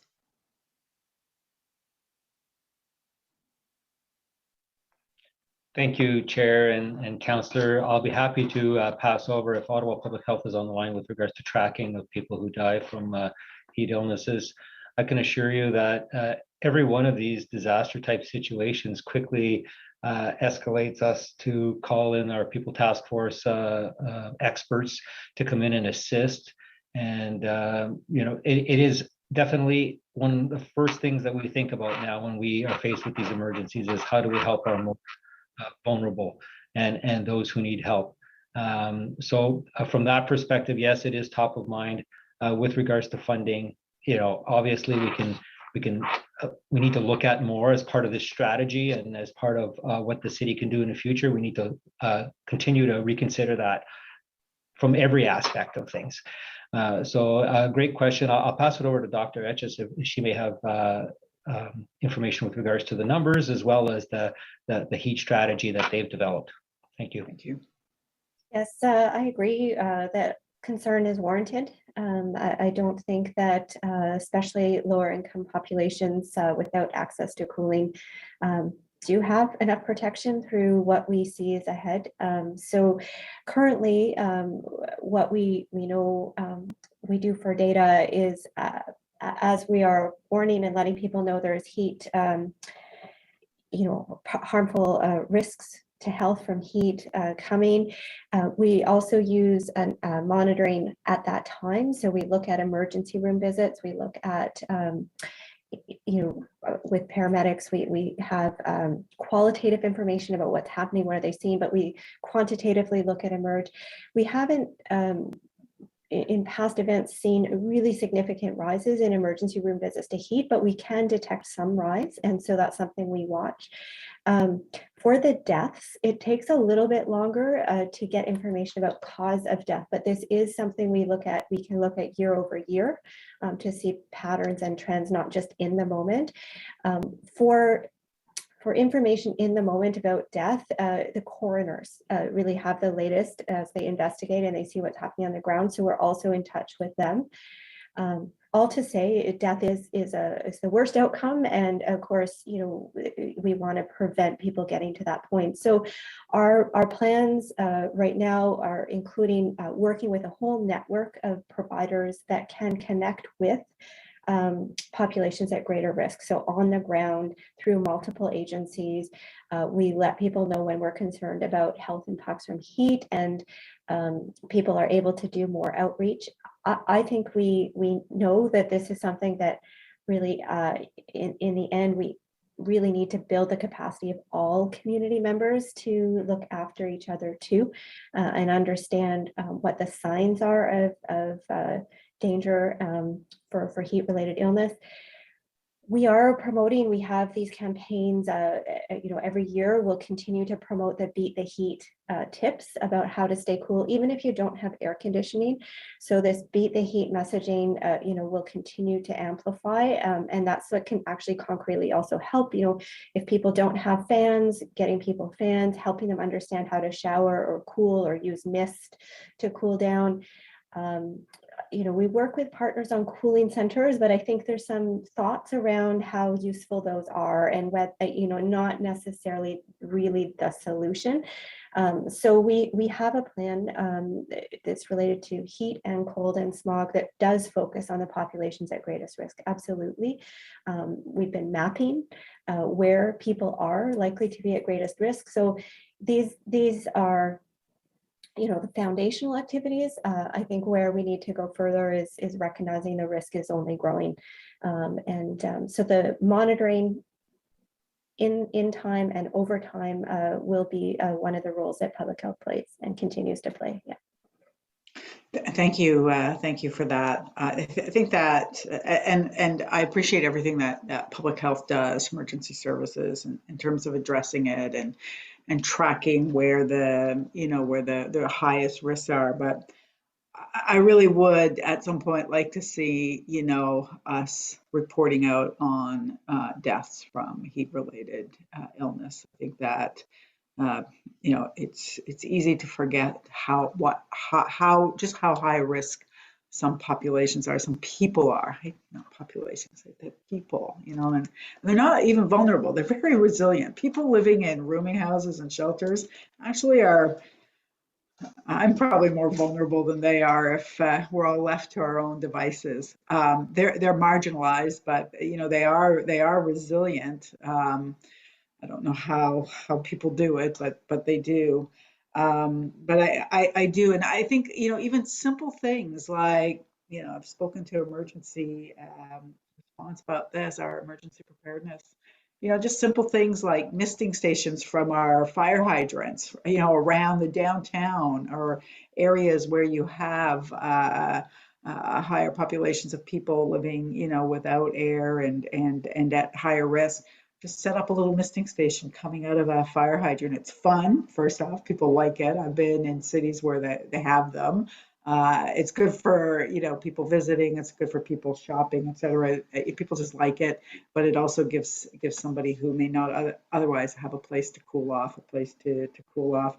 And just one more question to staff. I had brought a motion. I think it was seconded by Chair Moffat back through our budget process. It was deferred to the long-range financial plan around transit when we to pull 11 million out of our gas tax, the additional gas tax that we got for 2021. And I just to ask staff on the 11 million, have you been working? Like, have those the staff in Treasury in the Treasurer's office, have they reached out to you to understand how that $11 million might be used to address some of these priority risks that you know we're looking at 1 to 3 years? So perhaps we need more than the 11 million, but certainly that is that would be a start.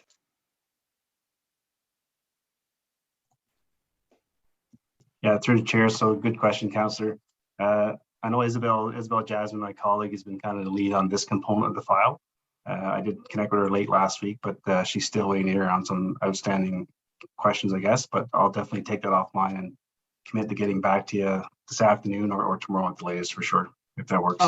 Okay, thank you, Cyril. I appreciate that. I just think that now's the time to be, you know, having that conversation between the two departments. So I appreciate that. Thanks. Thank you, Chair. Thank you. Councillor Eglak. Thanks. I don't usually go on twice, but a number of themes popped up during the questions. Just wanted to try to pull them together a little bit. Next term of council, you're coming back with a costing of the plan. And I'm just wondering if you could share a bit more information about how that costing is going to be handled. And what I mean by that is you set out a number of priorities. As you start to do the costing, do you anticipate that you will be going in and moving some of those priorities around, and sort of working towards a fixed target of dollars? Or is the purpose of your costing to cost everything? Just bring the whole enchilada to council and have council figure out how much money they can find at the time and what they believe of those projects should get the funding. So I guess what I'm saying is, are you going to present a targeted funding plan, or are you just going to give the whole thing to council and say, this is going to cost X millions of dollars, and these are the things, you know, that we think need to be done? Or will you take a position where you'll be a bit more directed, saying we think it's reasonable that this many dollars can be raised either through city resources or other levels of government, and keeping that in mind, these are the things we think should be done out of the list that we presented to you last term of council? Thank you. I'll start off, and if others on the call would like to jump in, please feel free to do so. I think the specifics on the costing, we're still working that out, the level of detail, the best approach to do it. I think we need all of it. We need to understand what specific the costs are for very specific projects, and clearly those will be related to the priority risks that have been identified. But there are some of the solutions are going to be long-term solutions in changing how we either build and design and build, or we maintain and operate. I'm speaking just of the city services right now, but there will be similar on the community side. And I think those kinds of costings and understanding how we approach that need to get embedded in all city work plans and budgets, and inevitably in the long-range financial plans for all of the city services. So I think in the next year and a half, we need to be focusing on what makes most sense from a cost-benefit analysis and from a costing of specific initiatives. And we will bring forward that analysis when we come forward at the end of next year. But I would anticipate that full costings are going to get reflected in many other parts of departmental work plans and in the long-range plans. Thank you. Yeah, and if I may, Chair, I'll probably just add on to that, just given the finance nature, but as you can see today, it's very complex, and there is funding across every service delivery, whether it's operating, service delivery, and capital. So that's why it's important that, the finance team is working closely with the climate change team, working closely with the asset management team, and working closely with all the operational teams. So it will be a significant feat, but we're here together to work together to do that work, and that's why we need that time to kind of do that deep dive, but extensive deep dive as well, to come back with that costing information that's needed. Thanks, Cyril. Thank you, Councillor Egley. Any other questions for staff or any comments on the file in front of us? See none. Well, just Chair, on the when will we know about that 11 million again? Is it when it comes? Is it sooner than the next week or two? Or Cyril, I'm surprised we don't know already if it's coming very soon. Yeah, through Chair. So, Councillor, I just need to circle back with Isabel. She may have the information, but we haven't closed the loop between. It's her file, not my file. So I just want to close the loop with her, and I'll follow up this afternoon. Okay, and is it coming to committee at some point soon, or is it you're not aware of that detail either? Yeah, I'll follow up with that information. Okay, thank you very much. Yeah, the motion was that the referral was that the motion be referred to staff to be analyzed. In turn, staff report back to council in Q2 2022 in the context of the long-range financial plan transit. And that referral carried on a division of 14-10. Okay, so back to my agenda, on the report in front of us, that the Standing Committee on Environment Protection, Water and Waste Management recommend that Council 1 receive the climate vulnerability and risk assessment attached as documents 1 and 2 and summarize this report. 2, direct staff to bring forward the climate resiliency strategy by Q4 2023. 3, direct staff to consider resourcing needs to develop the climate resiliency strategy as part of the 2023 budget process, including resources to support public and stakeholder engagement. 4, direct staff leading new or updates to city plan strategies, policies, and programs to take the CVRA findings into consideration. 5, direct staff to consider resourcing needs to further assess or mitigate known climate risks as part of the 2023 budget process to accelerate early action while the climate resiliency strategy is being developed. 6, direct staff to consider climate resiliency in the 2023-2026 strategic plan / term of council priorities. On that report. Carried. Thank you. So we move on to item 2, which is about accelerating early action while the climate resiliency strategy is being developed. The 2021 Hydro Ottawa dividend surplus spending plan. So the update on Hydro Ottawa, their AGM is tomorrow. So they'll be reporting on this to council. We know now from their report that the dividend is $23.7 million, which means that the dividend surplus is $3.7 million. And we have a report in front of us and a presentation from staff on the dividend surplus spending plan. And Chair, if I could interrupt, there is a technical amendment. Amendment, yes. Who has that amendment, Chris? Sean has it, so go ahead. Thank you very much. Chair, Chris, I have it in my email. Do you want me to just? That's on the screen. Oh, there we go. Perfect. Okay. I guess I should read the whereases. We're on page 4 of the report. Hydro Ottawa Dividend Surplus Spending Plan. The bullet point references energy management at the drinking water purification plants. And whereas the original text, as noted, is specific to drinking water plants, Britannia and Lemieux, and whereas alternative wording allows for the inclusion of all drinking water and wastewater facilities across the city of Ottawa, as intended by the report, therefore be it resolved that with respect to the bullet point on page 4 of the report, item 2 to 2021 Hydro Ottawa Dividend Surplus Spending Plan referencing energy management at the drinking water purification plants be deleted in its entirety and be replaced with the following: energy management at water facilities. All right, thank you. Okay, so to staff for their presentation. Andrea Flowers. I had that to put the last name because we had Andrea Gay Farley earlier, and I don't want to confuse everyone. There's so many Andreas. Thank you, Chair. Chris, if you'd like to bring up the presentation.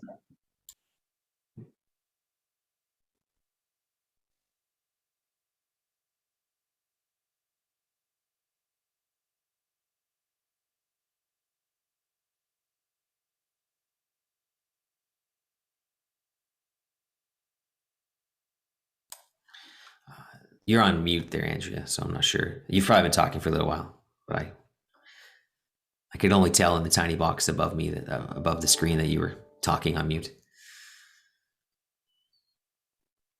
Okay. There you go. We might have a bit of feedback now that we've switched. Do you hear the feedback? I don't. Great. Well, we'll just ignore that and carry on. So as been mentioned today, the Hydro Ottawa Dividend Surplus has been part of the funding strategy in order to advance climate change objectives in Ottawa. In March 2019, Council directed that any surplus in the Hydro Ottawa dividend received in this term of Council be directed towards energy efficiency, conservation, or renewable energy programs with Ottawa.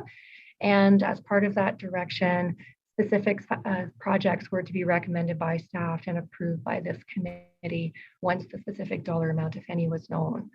The report that you received today was written before the amount of the Hydro Ottawa dividend was known. And so in its entirety, the report proposes a prioritized $5 million spending plan with projects to be considered in order of priority from top to bottom. And as you've mentioned, Chair, Council will receive that Hydro Ottawa annual report tomorrow. Next slide, please. The spending plan included in the report supports greenhouse gas reductions, builds resiliency, and intends to leverage provincial or federal funds where possible, and supports the implementation of the climate change master plan priorities, including energy evolution, climate resiliency, and private action projects.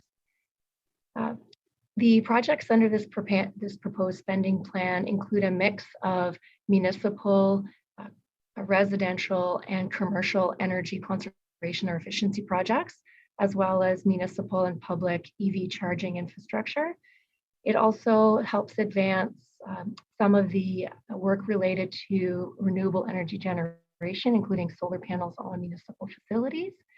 And it supports the communication, education, and engagement aspects that we've heard both from Councillor this morning as well as delegations. We have also recommended that some of that funding be used to advance early actions identified in the climate vulnerability and risk assessment. And these are really to support the ongoing development of the climate resiliency strategy. If you go to the next slide, Chris, one more slide that just describes where some of the surplus could be used to support staff working on these initiatives. We have proposed both extending to existing temporary staff to support communications and outreach, as well as EVs. And the full spending plan would fund up to 4 new staff to support more work in the commercial building retrofit space, as well as integrating climate change and asset management and capital planning, energy management in the water plants, as was just changed by the technical amendment, and support ongoing development of a distributed energy generation framework. And happy to respond to any questions that committee may have on this proposed spending plan. Thank you, Andrea. We actually have delegations first to get to, and then we'll go to questions to staff.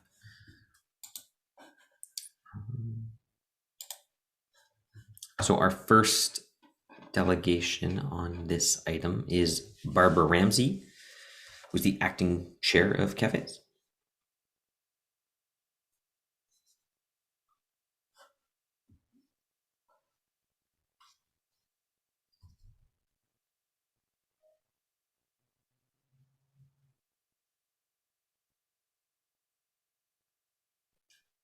Just a Try moment, Chair. unmuting myself.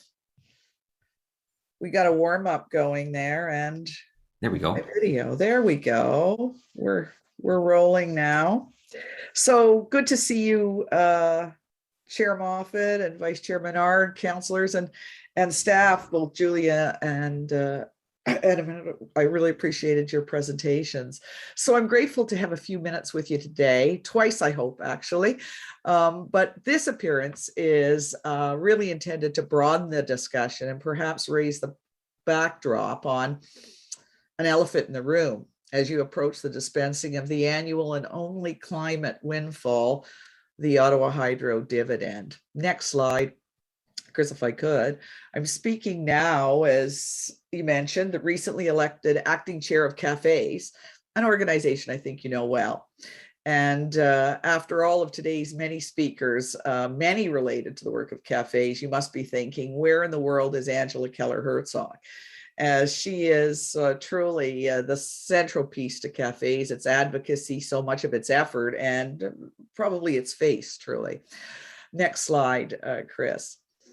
Well, as you've heard earlier, Angela is enjoying her role as a mother today and is celebrating her son as he graduates at Queen's and moves on to a master's in engineering.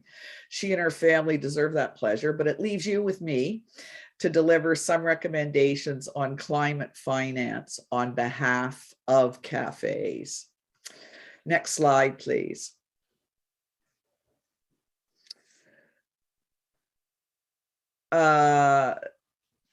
This slide overviews the status quo on how we fund climate management in Ottawa today.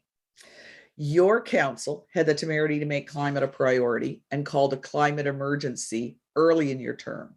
3 years later, the city has no long-range financial plan to address mitigation and adaptation to deal with the emergency. This is an opportunity.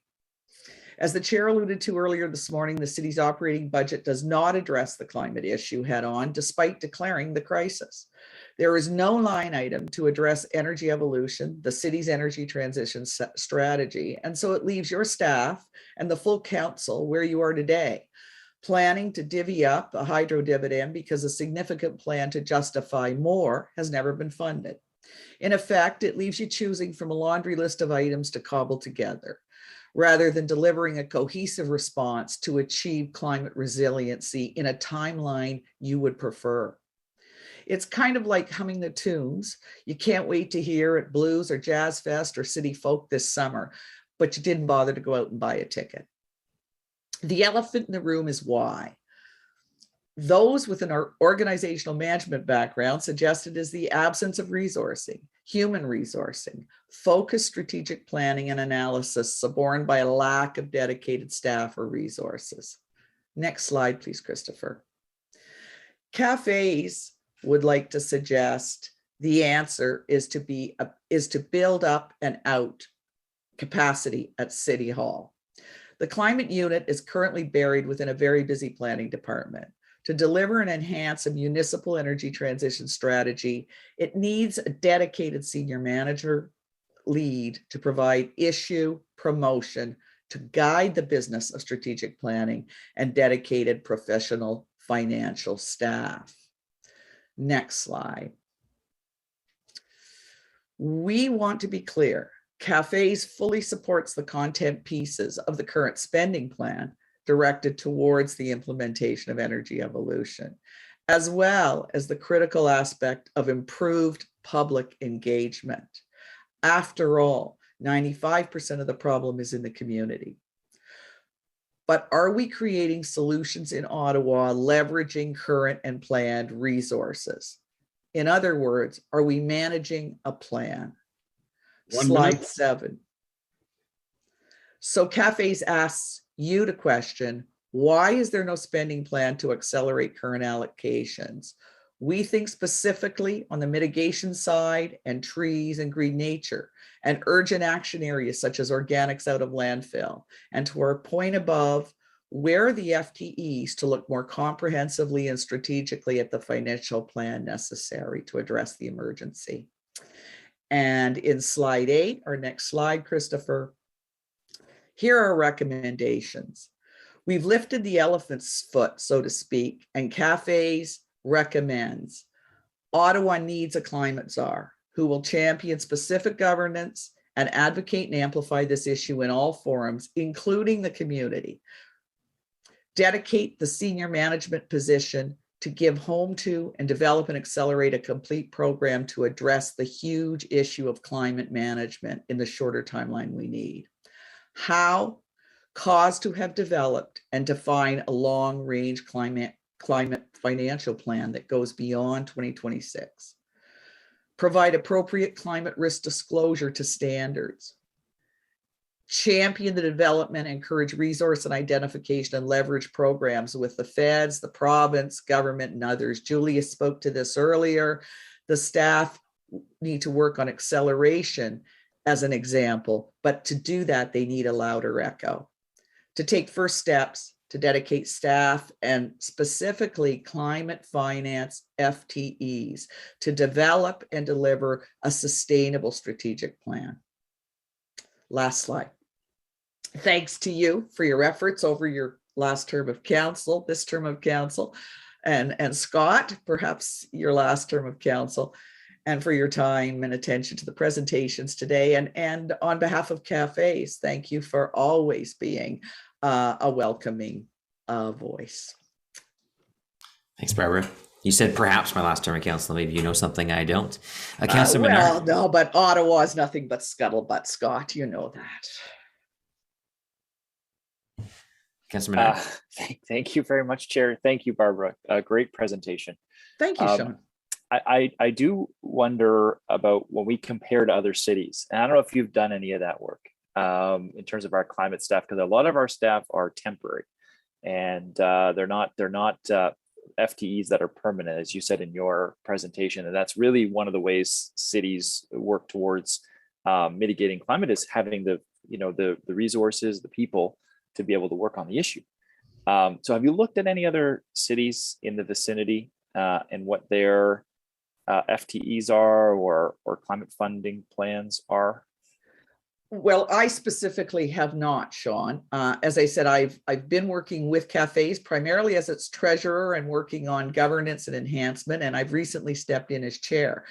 And the person who has those answers, of course, is Angela. But I do know that there are examples, and I have heard them defined and spoken of, but to pull them up right now for you.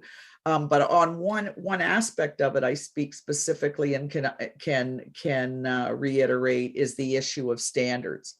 And there are risk standard tools and assessments. And my understanding is that in some cases, we're not testing ourselves against those standards. And in other cases, we're not meeting the standards that exist in other Canadian cities. So the answer to your question is, I know that information is out there. I know it's accessible.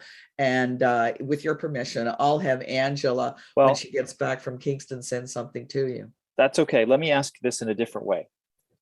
Would it surprise you to learn that Gatineau, the city next door to us, obviously a much smaller city, is hiring 56 staff and investing over 100 million, 106 million over the next 5 years for climate work?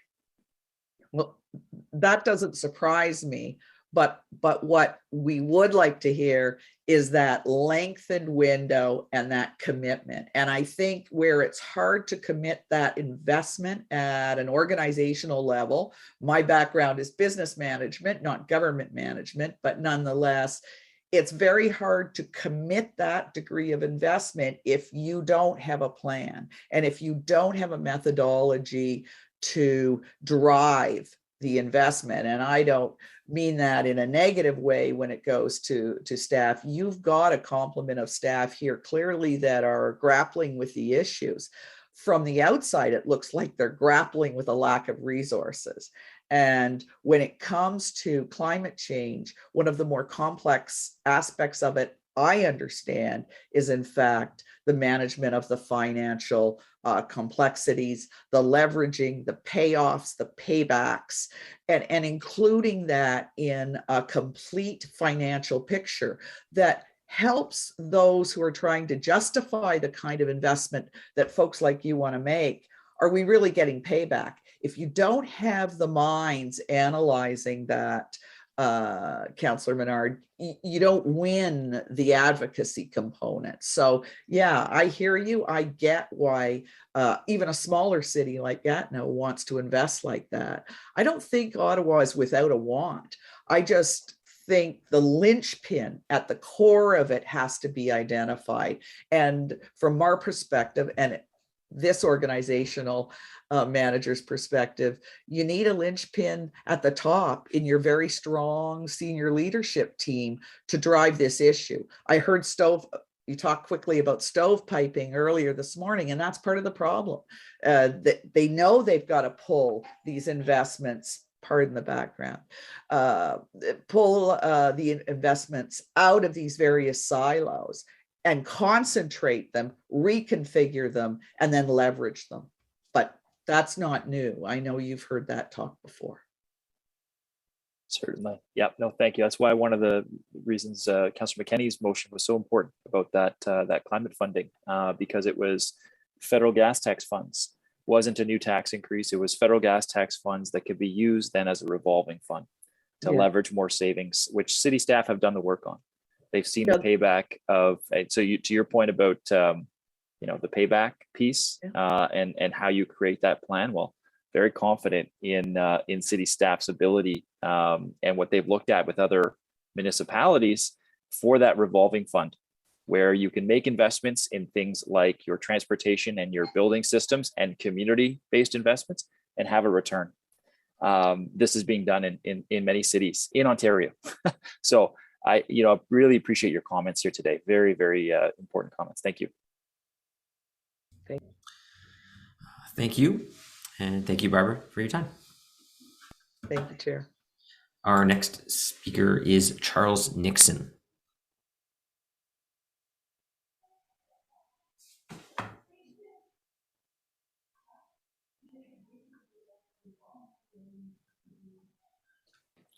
Greetings. I can be on video too. Sorry, one second. There we go. Morning, Good morning. Good afternoon. Sorry. Thank you, Chair, for this opportunity. My name is Charles Nixon. I am part of a group called Citizen Climate Council, who do free work to try and support the direction of the city on climate change. A short piece was provided to you in advance, and I would like to make some short remarks based on it. In 2019, the city set an ambitious course to reach net zero by 2050, and more recently tabled the beginnings of an resiliency strategy, which is good news, but requires more work to be finalized. The sooner the better, given our changing climate. Spending in an organized way to prevent major damage to the city and its infrastructure is in fact cheaper than cleaning up after the fact. Pay now or pay more later is the catchword on that. So people's instincts are right. How is the city doing against their climate change plans? It's difficult to follow based on public reporting at this committee and elsewhere. As well, whether the projects being tackled are in the right order to help create dividends for future work is also unclear. There is no carbon budget to help frame this large and important undertaking for the city, nor is there a capacity to provide the necessary overall leadership to be successful, and we clearly want it to succeed. Today, we focus on a funding source for elements this committee oversees derived from the Hydro Ottawa dividend spending plan, which was 2.5 million in 2020 and 800,000 in 2021. We support the ask for $5 million for 2022. Any less would further set back plans already late. We do wonder, and I guess I'm hearing some of this about the gas tax and how that might be used and how is that administered and how does that fit into what this committee sees. At the same time, there was a surplus from the year before, $50 million. And how does that play in to, so that is the only funding source the Hydro Ottawa dividend? I think not. In future, with a new council, we sincerely hope that more transparent and timely funding will be available and on a multi-year basis. The city runs on about 4.7 billion of operating and capital budget, which should be in any play, which should also be in play to some extent to drive the necessary change. Any large undertaking like this in any organization would need to look inside to ensure the funding is going to the right place at the right time for the right priorities in order to succeed. Once again, we support the ask for 5 million and sincerely hope those funds will be used to help set the stage for our climate change management and to lead us to better manage this under a new council after the election. Thanks very much for this opportunity. Thank you, Charles. And just for committee members, you'll notice there's correspondence here from Judith Kennedy. That's the correspondence that Charles is referring to that we received earlier from the Citizen Climate Council. Any questions for Charles? Seeing none. Thank you for your. If I may, you asked questions to the previous person. Yes, you do need somebody who's in charge, but the work needs to be integrated into every lead department, and you should have written performance agreements for all senior managers to ensure that you're driving the change across all parts of the government, of the city government. You can't do it any other way. Otherwise, and nothing can be sacrosanct. That's the other thing.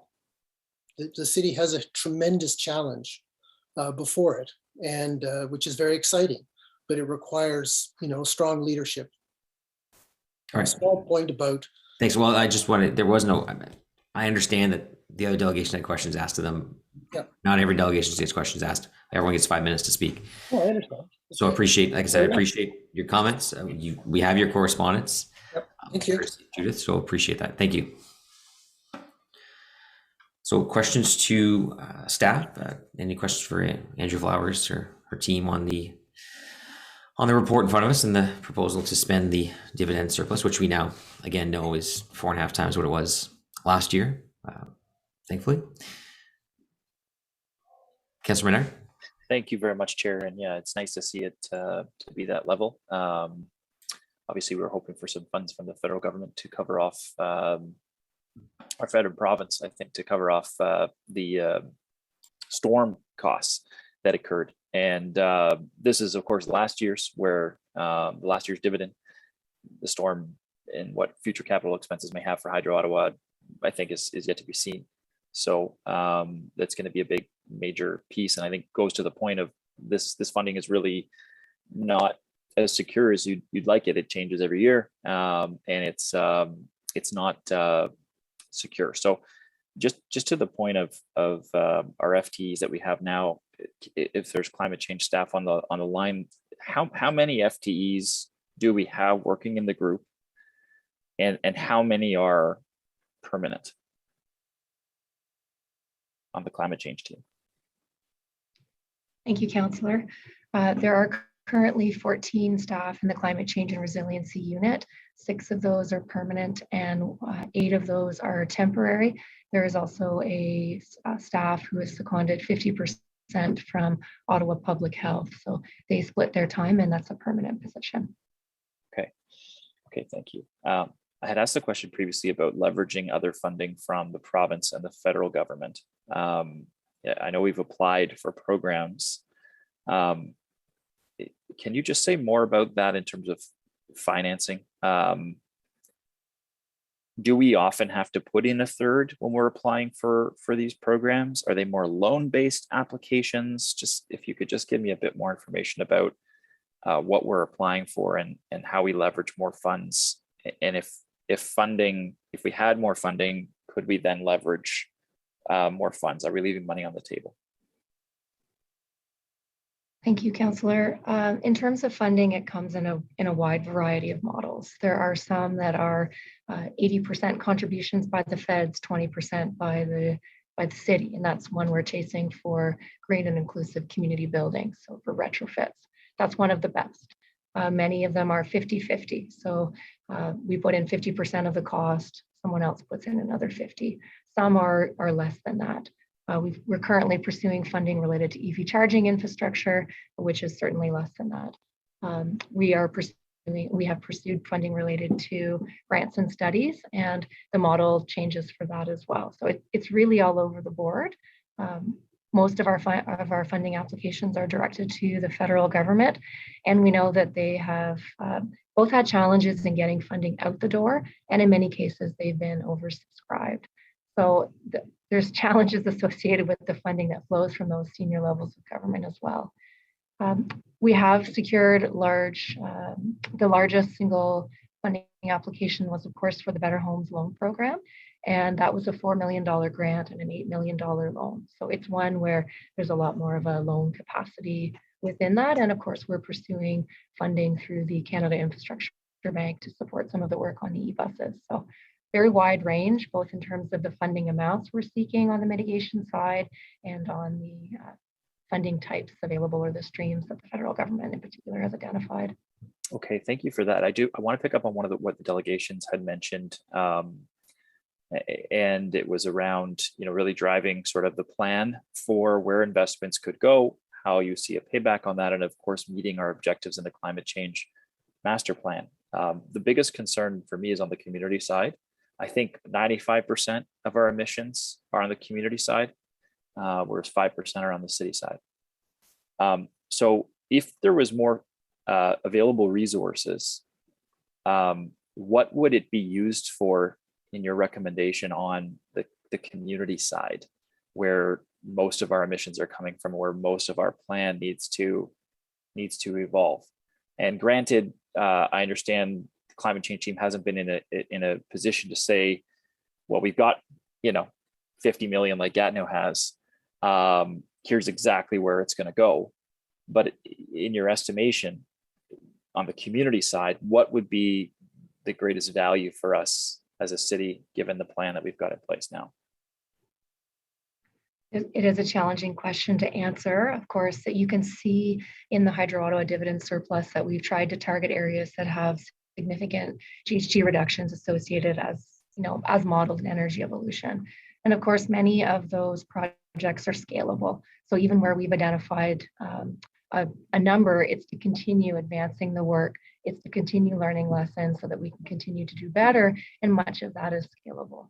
Certainly, I think we know that on the building retrofit side, there will be significant forms of capital infusion required, either to catalyze these types of reductions or to even raise awareness on the opportunities for individual organizations, businesses, and individuals to capitalize on themselves. So building retrofits will be very difficult both in the residential and commercial space, and they make up a substantial amount of our emissions. And of course, the switch to electric vehicles is the single largest tranche within our energy emissions model, representing about 20% of emissions out of the, call it 100% reductions. Most of these things are scalable. As we work through this, We know that we're going to hit more substantial barriers, particularly for populations that don't have easy access to this. And we have not done sufficient work, in my opinion, yet to know where the extent of those barriers are. And so some of the funds that we've identified in our Hydro Ottawa dividend spending plan starts to look at some of those more vulnerable populations and how we can start to work more directly with those groups, as one example. Thank you very much. Thank you, Councillor Egley. Thank you, Chair. Andre, to a previous question, you had indicated that there were 14 staff members, I believe, that were directly engaged with the climate team. I just want to build on a comment that Cyril had made about for the funding model coming forward for the last item, that you know, there were pieces all throughout the city, all different departments, all different programs. And maybe you can't answer this, and if you can't, I understand, but can you give us a sense of how many people in the city are engaged in the climate environment questions that we're dealing with? Because I'm assuming, if I'm wrong, I'm wrong, but I'm assuming it's well beyond the 14 people that you've referred to. So can you give us a sense of what the staff complement is citywide that would be working on these issues? It's an excellent point, Councillor. Thank you for raising it. Of course, we work with our colleagues across all departments to advance this work. And beyond the work that we are leading in the climate resiliency team, there are key projects which are being advanced, such as the master plans, infrastructure, green space, solid waste, transportation, master plans, and others, which are all moving forward, in addition to the asset management plans and many other pieces. We're fortunate to work with many of those teams as contributors to the plans as they're being developed. They come back to us to understand what some of the climate projections require. For instance, in the infrastructure master plan, they come back to us to make sure that the scenarios that they're looking at the transportation master plan are being compared to what the energy evolution model calls for. They come back to us in the solid waste master plan to understand what our potential for new renewable natural gas might be and how that might fit into the larger complement. I think the key difference is that they're responsible for these files in their entirety, and they're bringing the climate piece in. They're not always directly accountable for the climate change aspects. And so while we work with, I think it's fair to say, well more than 100 staff across the corporation on a variety of aspects for these projects, we've heard from other teams and other managers that they're doing it from the sides of their desks as well, that the climate change is something which is being addressed in addition to all of the other technical, operational, and strategic requirements that they have as they move these other plans forward. So very fair point, and certainly a significant amount of credit and acknowledgement to our colleagues across the corporation who are trying to move their files forward with these climate considerations as part of it. Thank you. And I wasn't sure you'd have that number at the tip of your fingers. And I just think it's important to, don't want to leave the public with the sense that there's 14 people on a team. There are, and they're doing great work, but that the city's commitment is larger than that. And there are more people working on it. And just to follow up on that, one of the other terms we've heard a number of times this morning is how things are siloed at the city. And you've just shared that your team's working with at least 100 different employees in different departments. So can you comment on how serious you think the silo issue is, and what suggestions you might have that we could help you with in order to break down those silos? It's a very interesting question, Councillor. Thank you. In terms of silos, it's always a reality in a large organization, and the larger the organization becomes, the more complex and the more wide-ranging the issues are, the bigger the tendency to go down deep into these details. I think in the presentation that we saw before, I see a lot of hope and a lot of commitment that we had 5 general managers here for the climate vulnerability and risk assessment example, where climate change is starting to really appear at that level within the organization in terms of both the spokespeople that are here today to answer questions, whether it's for emergency protective services, Ottawa Public Health, infrastructure, finance, or public works. But with all of those folks on the line and answering these questions, we also know that those questions are happening at the larger senior leadership table. And I think that's a change which we've seen certainly over this term of council, and perhaps accelerated over the last several months. So in terms of silos, I think the easiest way for us to address and reduce these silos is for it to go up the chain, both in terms of priority and discussion, and then financing, budgeting, work plan, and strategic priorities, so that we're moving in one direction. Thanks for that as well. I think it gives a broader perspective of what the city's doing as a whole. So I appreciate those answers. Very helpful.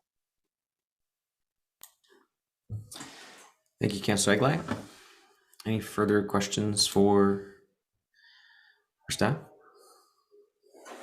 Seeing none, the report in front of us is that the Standing Committee on Environmental Protection, Water and Waste Management recommend Council approve the prioritized spending plan as shown in document 1, with funding for implementation to be aligned with Hydro Ottawa's dividend surplus once the dollar amount, if any, is known. On the item? Chair, you need to approve the amending motion. Oh yes, and of the report course. as amended. You keep on reminding me about that, and I just don't even. On the technical amendment?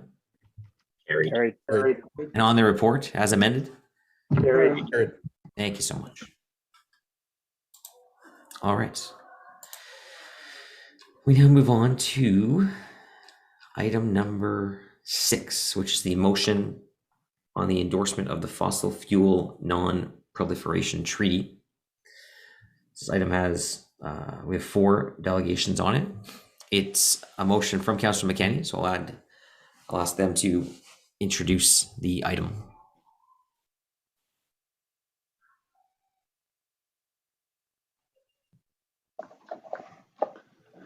Oh, thank you, Chair. I won't read the entire motion. It was introduced at the as noticed at our last meeting, but it is it does call on us on our committee and to recommend to Council that we endorse the fossil fuel non-proliferation treaty. We have, there are over 50 cities globally who have endorsed the treaty, and you'll likely hear from some of our delegates today. A couple more cities have come on, and it's, it does reaffirm our commitment to energy evolution. It's, we could certainly argue that it's symbolic, but there are times when symbolism, especially when it's international, when we make these commitments to our plans to address climate action, our climate crises, especially for calling for non-proliferation treaty on fossil fuels, because we know that fossil fuel exploration, expansion, just really means that we will not, if we don't do something immediate, we will not phase out in time to meet our global commitment to limit warming to 1.5 degrees Celsius. And we've just gone through an entire discussion on the most immediate risks just to our city. And beyond that, we have, other risks that are just over the horizon. So it does call on us to endorse the fossil fuel non-proliferation treaty, and ask that the mayor, on behalf of our council, sends a letter to the Prime Minister and Premier, urging both the Canadian and Ontario governments to also support the global initiative for a fossil fuel non-proliferation treaty. So I look forward to the discussion, and I look forward to us taking what is an important step in making Ottawa a leader in this movement. Thank you.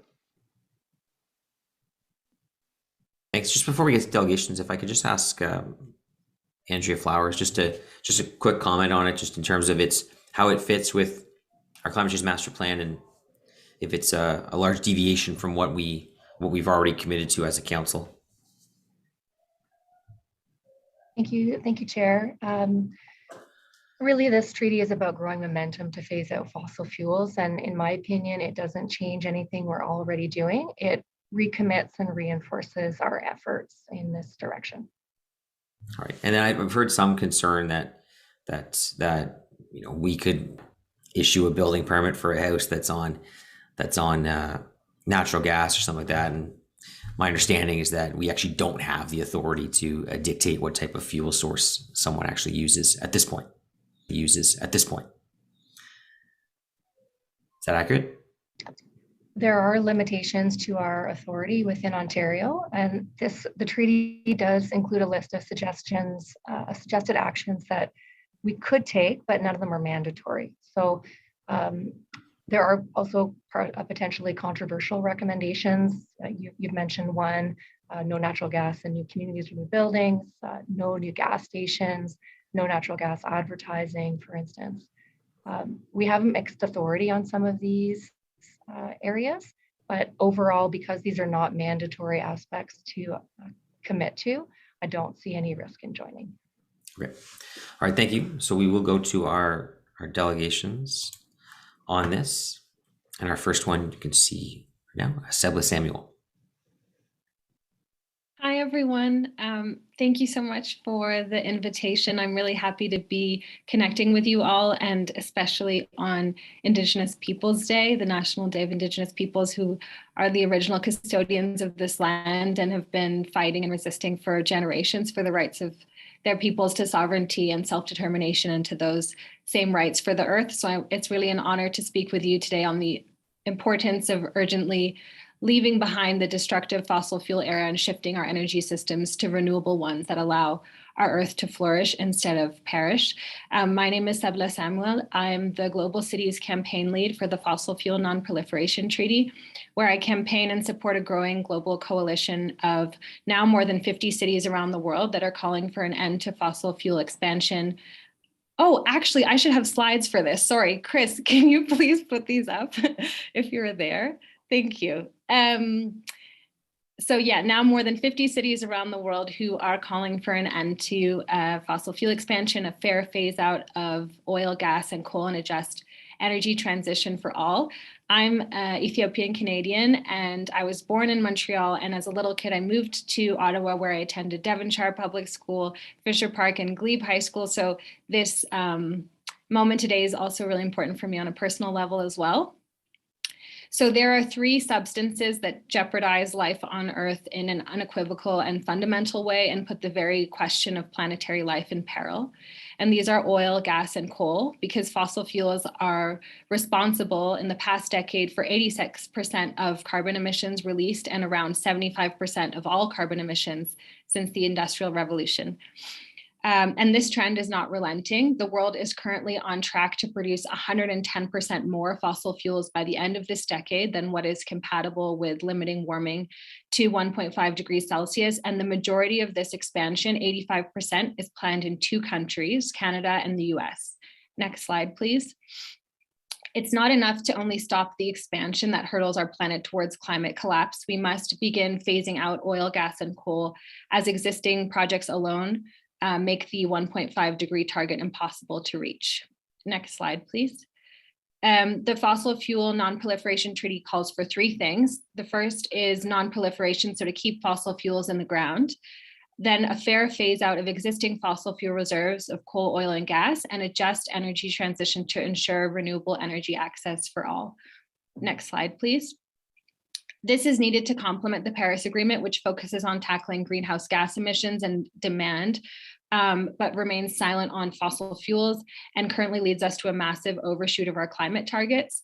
And so we see the Fossil Fuel Treaty as a complementary mechanism to ensure international cooperation for an equitable transition off fossil fuels that has been supported by 101 Nobel laureates, thousands of academics and scientists, youth activists and civil society organizations, hundreds of parliamentarians and faith leaders, and as you've heard, at more than 50 cities around the world. So in Canada, emissions from oil and gas production are the largest and fastest growing source of emissions, and the primary reason that it can't meet its Paris commitments. And in the International Energy Agency's latest policy review of Canada's energy system, released in January, the IEA correctly identifies fossil fuel production as a barrier to achieving the country's climate targets. And while research shows that globally, every dollar of renewable energy investment generates 2 to 5 times more jobs than the equivalent investment in fossil fuels, Canada, the US, and Australia give some of the largest subsidies for fossil fuels per capita. Next slide, please. With these dangerous trends from national governments around the world, the role of cities is vital in building pressure from below to create systemic change. And we've seen this with historic precedent, just as nuclear-free cities played a critical role in calling for the Treaty on the Prohibition of Nuclear Weapons. City councils around the world can help build momentum towards a fossil fuel non-proliferation treaty. Cities are on the front line of the climate crisis. They're facing wildfires, flooding, storms, heat waves. We've seen freak weather events in Ottawa alone in the past weeks that have stolen lives and put out the lights in thousands of homes, and wildfires across British Columbia that have erased entire towns. So to stop this devastation, we need to stop the source, which is oil, gas, and coal. Next slide, please. Vancouver became the first city in the world to endorse the fossil fuel treaty, and many other Canadian cities have followed suit, such as Toronto, Montreal, and Victoria. And these are joined by global cities across the world. Next slide, please, including Paris, Sydney, LA, Barcelona, Amsterdam, Canberra, and Geneva, among countless others. Next slide, please. All recognizing the importance of making the fossil fuel era history and shifting to renewable energy systems for all. And last slide. Ottawa plays a significant role as the nation's capital and has already indicated the need to phase out fossil fuels and increase the use of renewable energy as part of the city's community energy. And so I invite you to support Ottawa to rise as a climate leader and join their fellow Canadian and global cities in endorsing the call for a fossil fuel non-proliferation treaty. Thank you. Thank you so much, Ms. Samuel.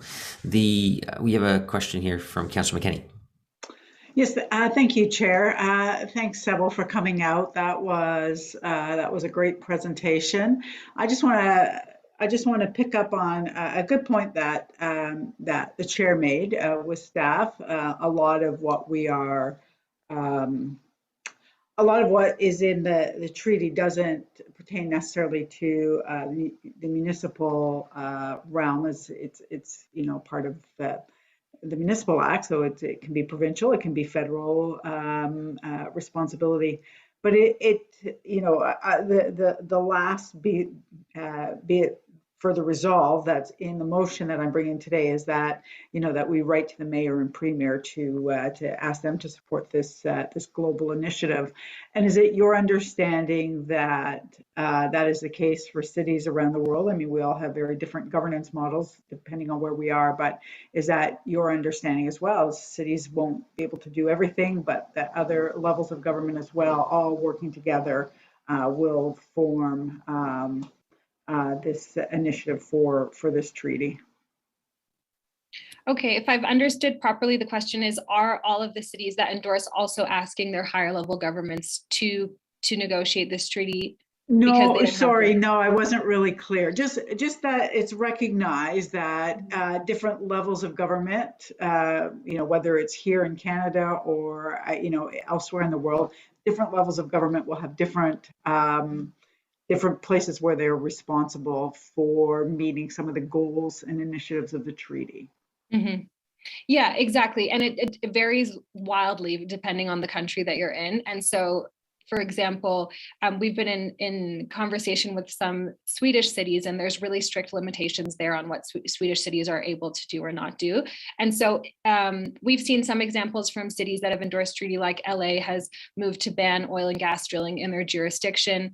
In Amsterdam, they're working to ban fossil fuel advertising in the city. So obviously we have a whole range of kind of toolkit actions for a fossil-free city that cities can decide to take once they've endorsed the treaty, but it really depends on the local context. First, what cities that endorse treaty are committing to is those 3 pillars of stopping expansion of fossil fuels, a fair phase out, and a just energy transition. And then what they do beyond that kind of depends on the authority that they have in their context. But the idea, I know that Toronto and Vancouver and Montreal have all done so, is writing up to the national government, because ultimately it's going to be countries that negotiate a treaty, but we do want to build this collective pressure from below that cities can really generate. Excellent. Thank you. That was exactly what I thought, and well articulated. Thank you. Thank you for that. Thanks for coming out. Great. Thank you. I see no further questions. Thank you for your time today. Thank you.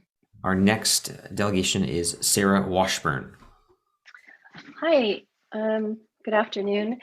Again, my name is Sarah Washburn. I'm in the ward of Orleans, and I'm also here to speak on behalf of For Our Kids Ottawa, which is a group of over 600 parents in the community.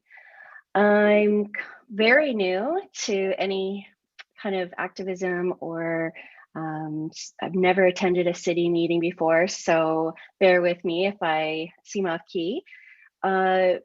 Just speaking for myself, not on behalf of For Our Kids, I'm actually really surprised that the city is still really talking about assessments and plans, and maybe doesn't have necessarily a clear budget for the climate crisis.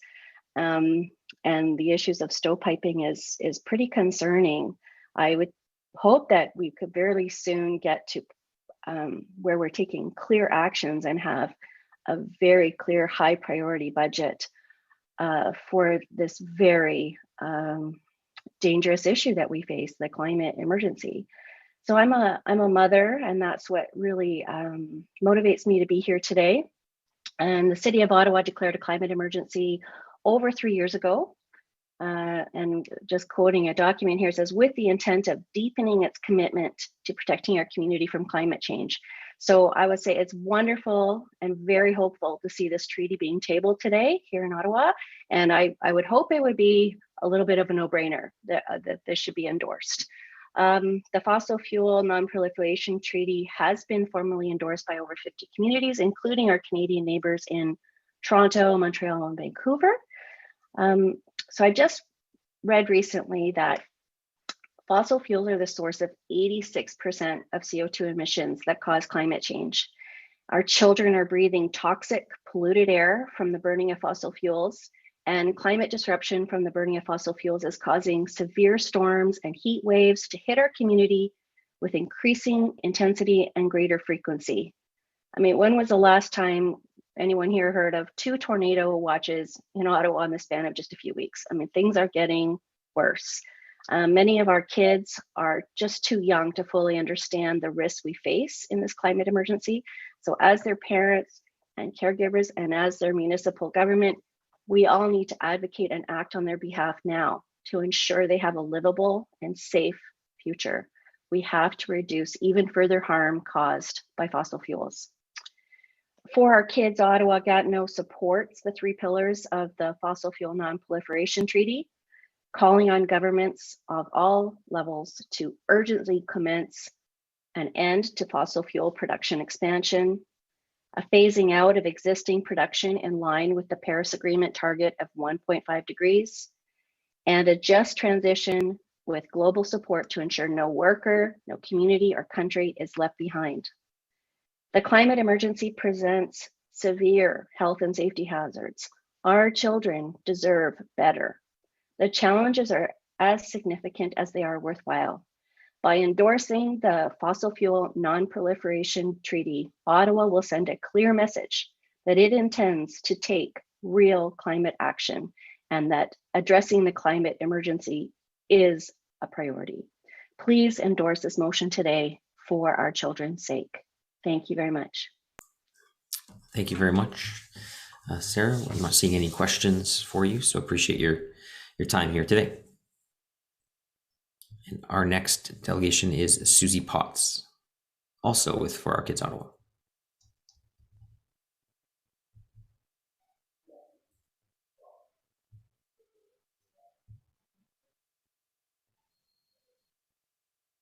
Hi, everyone. My name is Susie, and I'm speaking also on behalf of For Our Kids Ottawa. So thank you for taking the time to listen today.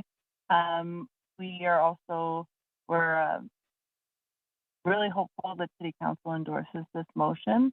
For parents, it's so exciting to see that there's momentum building at the City Council level for taking steps towards making actual progress towards addressing the causes and mitigating climate change. As 4Kids has mentioned before at these meetings, municipal governments have a very crucial role to play in climate solutions and can have a significant impact on how prepared Ottawa can be as we face climate changes as a city. We are asking the council to support this motion because Ottawa and Canada need a plan on how we will move forward towards renewable energy. The transition is not something that can happen overnight, so a clear direction is important, and those plans need to start now. While some may state that this motion is words and just words, words matter. Words direct action, and we can use this endorsement to help view future decisions by the council. Will the motion bring us closer to decreasing our dependence on fossil fuels, or will it bring us backwards? Words also matter as they provide a signal of hope. Our children need this hope, and their parents do too. Of course, this cannot be the only path forward. Climate change has many solutions that need to be addressed, and the Environment Committee agenda today shows exactly that. But by saying yes to this path, we are saying yes to a future that is greener and more hopeful, one with less air pollution and less water pollution, less asthma, and fewer negative health impacts. A lot of these have been already talked about today, but I would like to highlight some of the huge health hazards of fossil fuel use. These are only some of them, but fossil fuel air pollution is responsible for 8.7 million deaths per year worldwide. That's 1 in 5 deaths globally and 1 in 7 premature deaths here in Canada. 86% of Canadians live in areas where air pollution exceeds the guidelines issued by the World Health Organization. Transportation-related air pollution increases the risk of COVID-19 related illness and death. Gas appliances are the main source of nitrogen dioxide, a highly reactive gas that causes respiratory tract damage and chronic lung disease. Health Canada has found that most Canadian gas stoves exceed their long-term indoor guidelines for nitrogen dioxide exposure. The incidence of Lyme disease from warming temperatures has increased 10 times from 2009 to 2018 and is projected to rise another 6 times by 2050 in Canada. Last year, the 2021 heat dome caused 569 heat-related deaths in British Columbia in a single week. And sadly, Ottawa is seeing more frequent and severe storms as a result of climate change. The big storm that ripped through Ontario and Quebec recently claimed the lives of more than 10 people, several from the Ottawa area. So with all that in mind, on behalf of more than 600 parents in Ottawa that we represent before our kids, we would ask if you would endorse this motion. Please prioritize the health and safety of our children and say yes to planning a better future for our kids. Thank you. Great, thank you very much. Ms. Potts, any questions for our delegation? Seeing none, thank you for your call today. And finally, our last delegation is Cecile Wilson. Welcome back, Cecile. Hi, thank you, Chair, and good afternoon this time, and thanks once again for allowing me to speak before you. Before I begin, I would just like to note that CAFES has officially endorsed the Fossil Fuel Non-Proliferation Treaty. However, today I'm speaking as a private individual. One of the earlier items in this meeting concerned the recently released Climate Change Vulnerability and Risk Assessment Report. This report rightly addresses the threats to lives and livelihoods that Ottawa faces from the increased likelihood of extreme weather events. However, it would be counterproductive to concentrate on mitigation without addressing the root cause of all these costly threats. And this is why I urge this committee and the City Council to endorse the Fossil Fuel Non-Proliferation Treaty.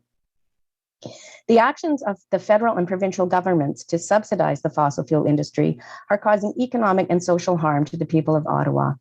Subsidies to the fossil fuel industry support the production of products that are increasing the global average temperature and further destabilizing the climate. The result is that extreme weather events are becoming more frequent and more intense. As we experienced last month in Ottawa, intense weather events like the May derecho can have repercussions that are expensive in terms of lives, repairs, and reparations. 10 people died in Ontario, and the cost of the damage was estimated by the Insurance Bureau of Canada to be more than $720 million making it the 6th most damaging storm in Canadian history.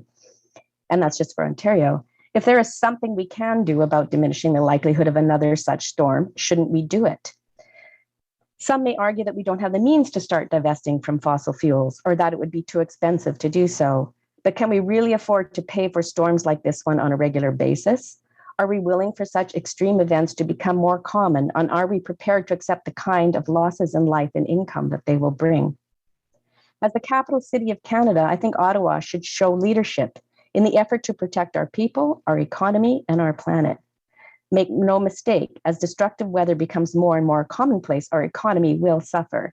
Even the head of the International Energy Agency has said that the world cannot have any new fossil fuel projects if we are to meet the goal of keeping the global average temperature increase to less than 1.5 degrees Celsius.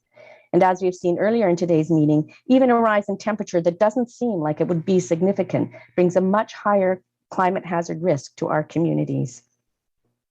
Endorsing the Fossil Fuel Non-Proliferation Treaty would bring several benefits. First, it would complement the plans the city is developing for climate risk mitigation. Second, it would ensure that the money spent on risk mitigation would not be wasted by continuing to support fossil fuel infrastructure. And third, it would send a message that Ottawa is serious about the present and future well-being of our inhabitants and our environment. Please support Councillor McKenney's motion to endorse the Fossil Fuel Non-Proliferation Treaty. Thank you. Thank you very much, Cecile. Not seeing any questions, so appreciate once again your time here today. All right, so thank you. So no further correspondence or delegations. Questions for staff. We heard Andrea sort of speak briefly to this and why they feel it's not a risk at all to endorse such a treaty, and others have done it. But any questions for staff or for Councillor McKenney as the mover? I'm not seeing any.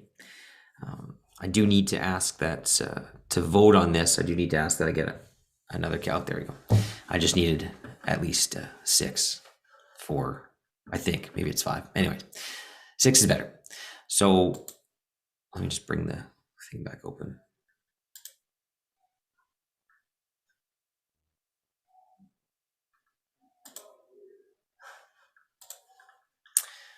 Great. So the item in front of us, that Standing Committee on Environmental Protection, Water and Waste Management recommend Council 1, formally endorse the Fossil Fuel Non-Proliferation Treaty, and 2, approve that the Mayor on behalf of Council and the City of Ottawa send a letter to the Prime Minister of Canada and the Premier of Ontario urging the Canadian and Ontario governments to support the global initiative for a fossil fuel non-proliferation treaty.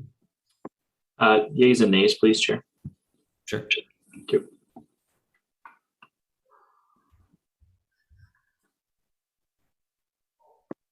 Are you there? Councillor Brockington? Councillor Cloutier? Yes.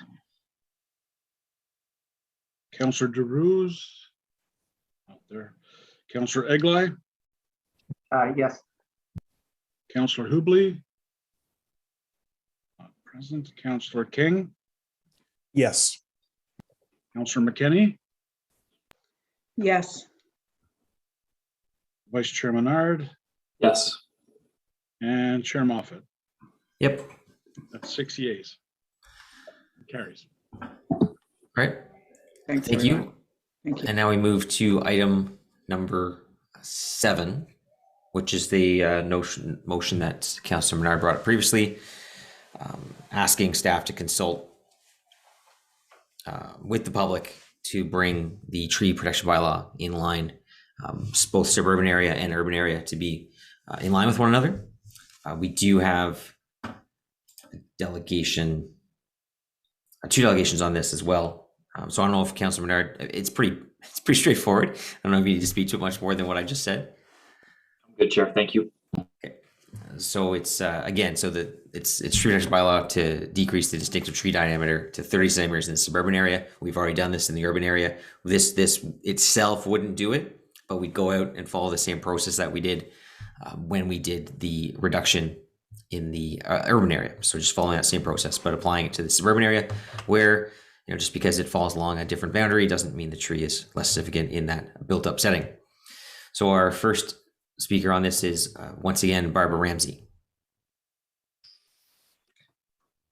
Thanks again, Chair Moffat. And thank you, Vice Chairman Hart, for bringing this motion as you tie up this, start to move towards the end of this term of council.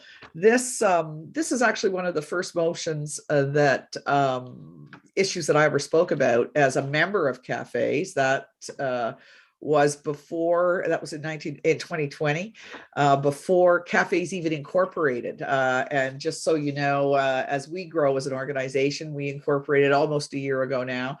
And this really galvanized my emotions and my presence on this issue.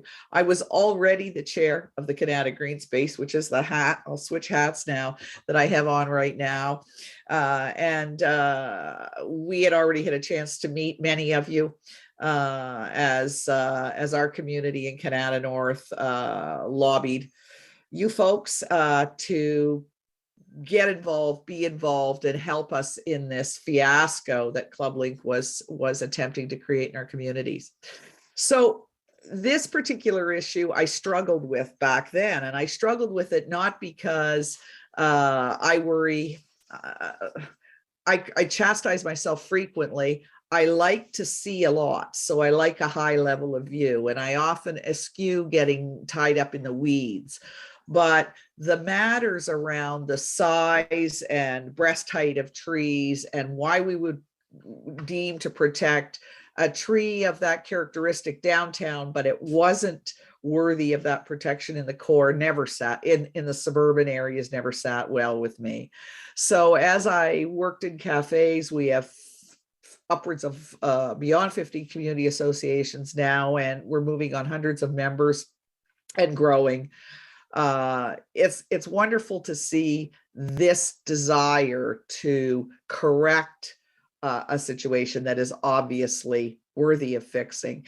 And I'm just here quickly to tell you today, this is what we need from my real world experience. The KGPC has just finished paying $250,000 for the luxury of joining our city, joining your staff at the OLT in this fight against Club Link.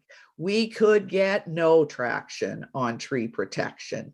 The city tried to support us with forestry, but as you know, unless it's a SAR, and there's only a couple of them that are actually evident in our corner of Ontario, unless you've got a species at risk, and a designated tree. We happen to have a couple of butternuts, but we couldn't save very much woodlot based on a couple of butternuts. And every tool that we can get is a tool that matters, because you know something, Mary Hegan said it well. I happen to love Mary Hegan. Mary Hegan deserves her tree. We all deserve our tree. You should go outside after your meeting today and look at a tree and choose that tree, because each one of them matters. And Vice Chairman Ard, this motion is logical. It doesn't need a huge delegation. It's just the right thing to do. Let's get good policy and good bylaw and enforcement going in Ottawa. That's really what we need. So thank you for this.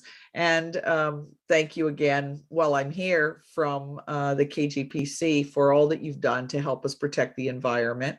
And I hope you've taken an opportunity since Friday to look at the interesting piece of policy and enforcement coming out of Montreal on the matter of open and green space protection.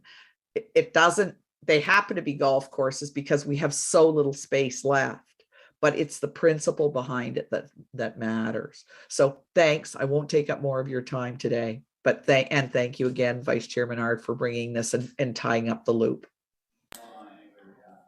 Great. Thank you, Barbara. See any questions?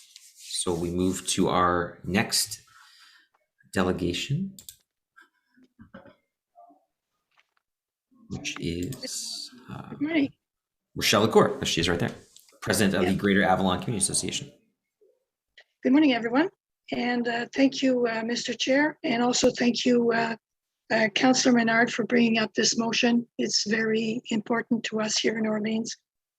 I'm speaking on behalf of the Greater Avalon Community Association in Orleans, and also as a member of the cafes, in support of Councillor Menard's motion to decrease the distinctive tree diameter to 30 centimeters in the suburban area. This issue was flagged by the GACA in 2020, but it didn't get anywhere. It wasn't addressed in the tree protection bylaw. So we're happy that the motion is being brought up again, Councillor Menard. Orleans was established in 1830 by a few farming settlers. And in 1958, developers hit the town, and from then on, things haven't been the same. From 81 to 91, the population tripled to 70,000, and developers bought the farmland to create the bedroom community that we have today. The 2021 census determined the population, determined Orleans had a population of over 126. In the next few years, with all the development applications that are coming in, we're going to see an increase easily of another 10 to 15,000 people in Orleans. So you can see that we're going to be growing very exponentially. Orleans has now expanded from the Ottawa River to Navid Road, and on the east, Trim Road, all the way to the Greenbelt. So there's the only development that's left is farmland. Orleans was created on farmland, and because of that, our tree canopy is very slim to none. Knott-Woods, for instance, is one of the last standing forested areas in Orleans, and the reason why it's still standing is because it was you couldn't build on it. It's on solid rock. So the citizens of Orleans really petitioned to get this area preserved. A forest or a single tree is like a child. They need care and nurturing to grow big and strong. Like every other child is different, so is a tree. They grow differently and at a different pace depending on where they grow and how they're protected and nurtured. We have a 90-centimeter hackberry tree in front of our house that was planted by the city 22 years ago. However, that tree, you can't compare it to a maple or an oak tree that's more than 22 years old. That could be much taller or bigger. Allowing any tree to be cut down under 30 centimeters is a travesty to the environment, especially when the tree canopy in Orleans is already lower than any other area in Orleans. Because we are a farming community, all the trees were cut down to create fields to plow and sow corn or whatever farmers wanted to grow. So we're very limited for green space, except for areas where builders couldn't build, such as ravines or unstable lands, or areas like I mentioned, the Knott-Woods. It's a 5-hectare forest. That again, thank you to the city for preserving that for us. We're really grateful. Council passed a motion in November 2020 to approving the tree protection bylaw to reduce the diameter of in the inner urban area, and that's what we object with, because you're again segregating the city and by dividing it into inner urban, urban, suburban. When we're looking at trees, 50-centimeter a tree for Orleans it should be the same thing as what you're doing for the city of Ottawa. There shouldn't be a distinction between urban, suburban. A tree's a tree. 30 centimeters is a very small tree in a new community such as Orleans, which is a young community. And we need all the trees that we can to preserve them. So I strongly recommend that you support Councillor Menard's motion today and possibly increase the recommendation to allow the same 30 centimeter to apply also to villages and other areas around Ottawa. Thank you. All right, thank you, Rochelle. Appreciate that today. Now, I noticed in your comments you mentioned about there's really no land left but agricultural land. I will point out that we did come up with a very highly misunderstood proposal called the Gold Belt, which was able to show that the city could actually grow out to the year 2100 and a population of 2 million people without having to encroach on agricultural land or environmentally sensitive lands around the city's perimeter. Obviously not what we'd want to do, but it was just the exercise was to show that within its current policies that you could actually do that without touching agricultural land. Now, council may choose, and sometimes does choose, to build on agricultural land when they don't have to, but they don't have to expand on agricultural land. There are other options available. Do we have any questions for the delegation? I don't see any, so thank you for your time. Thank you. There was some other correspondence as well from Susan Davies, Friends of Chapel Forest, and John Dickey with the Eastern Ontario Landlord Organization. Just trying to see. YOLO was against it, but I'm not really sure why. It's just, anyway, it's just going out to consult on extending a policy. Okay, so any questions for staff on this or for Councillor Menard who brought forward the motion? Councillor Menard, go ahead. I'll just make a quick comment before the vote on it. I just wanted to thank two people in particular on this. The first is Councillor McKenney, actually, because Councillor McKenney has worked on this hand in hand and was part of the idea stage to make sure that this came forward as a consultation item. So really huge thanks to Councillor McKenney for that. And the second one, and most important, I think, is Martha Copestake, who has worked to help draft this motion and has been instrumental in the protection of trees in Ottawa and a huge source of information for councillors across the board. So thank you for all your work this term, Martha, and everything you've done on this motion as well. Thanks, Chair. Thank you.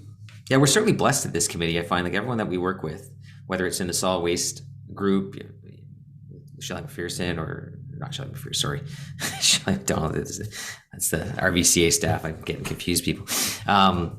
With Nicole and the whole team over there.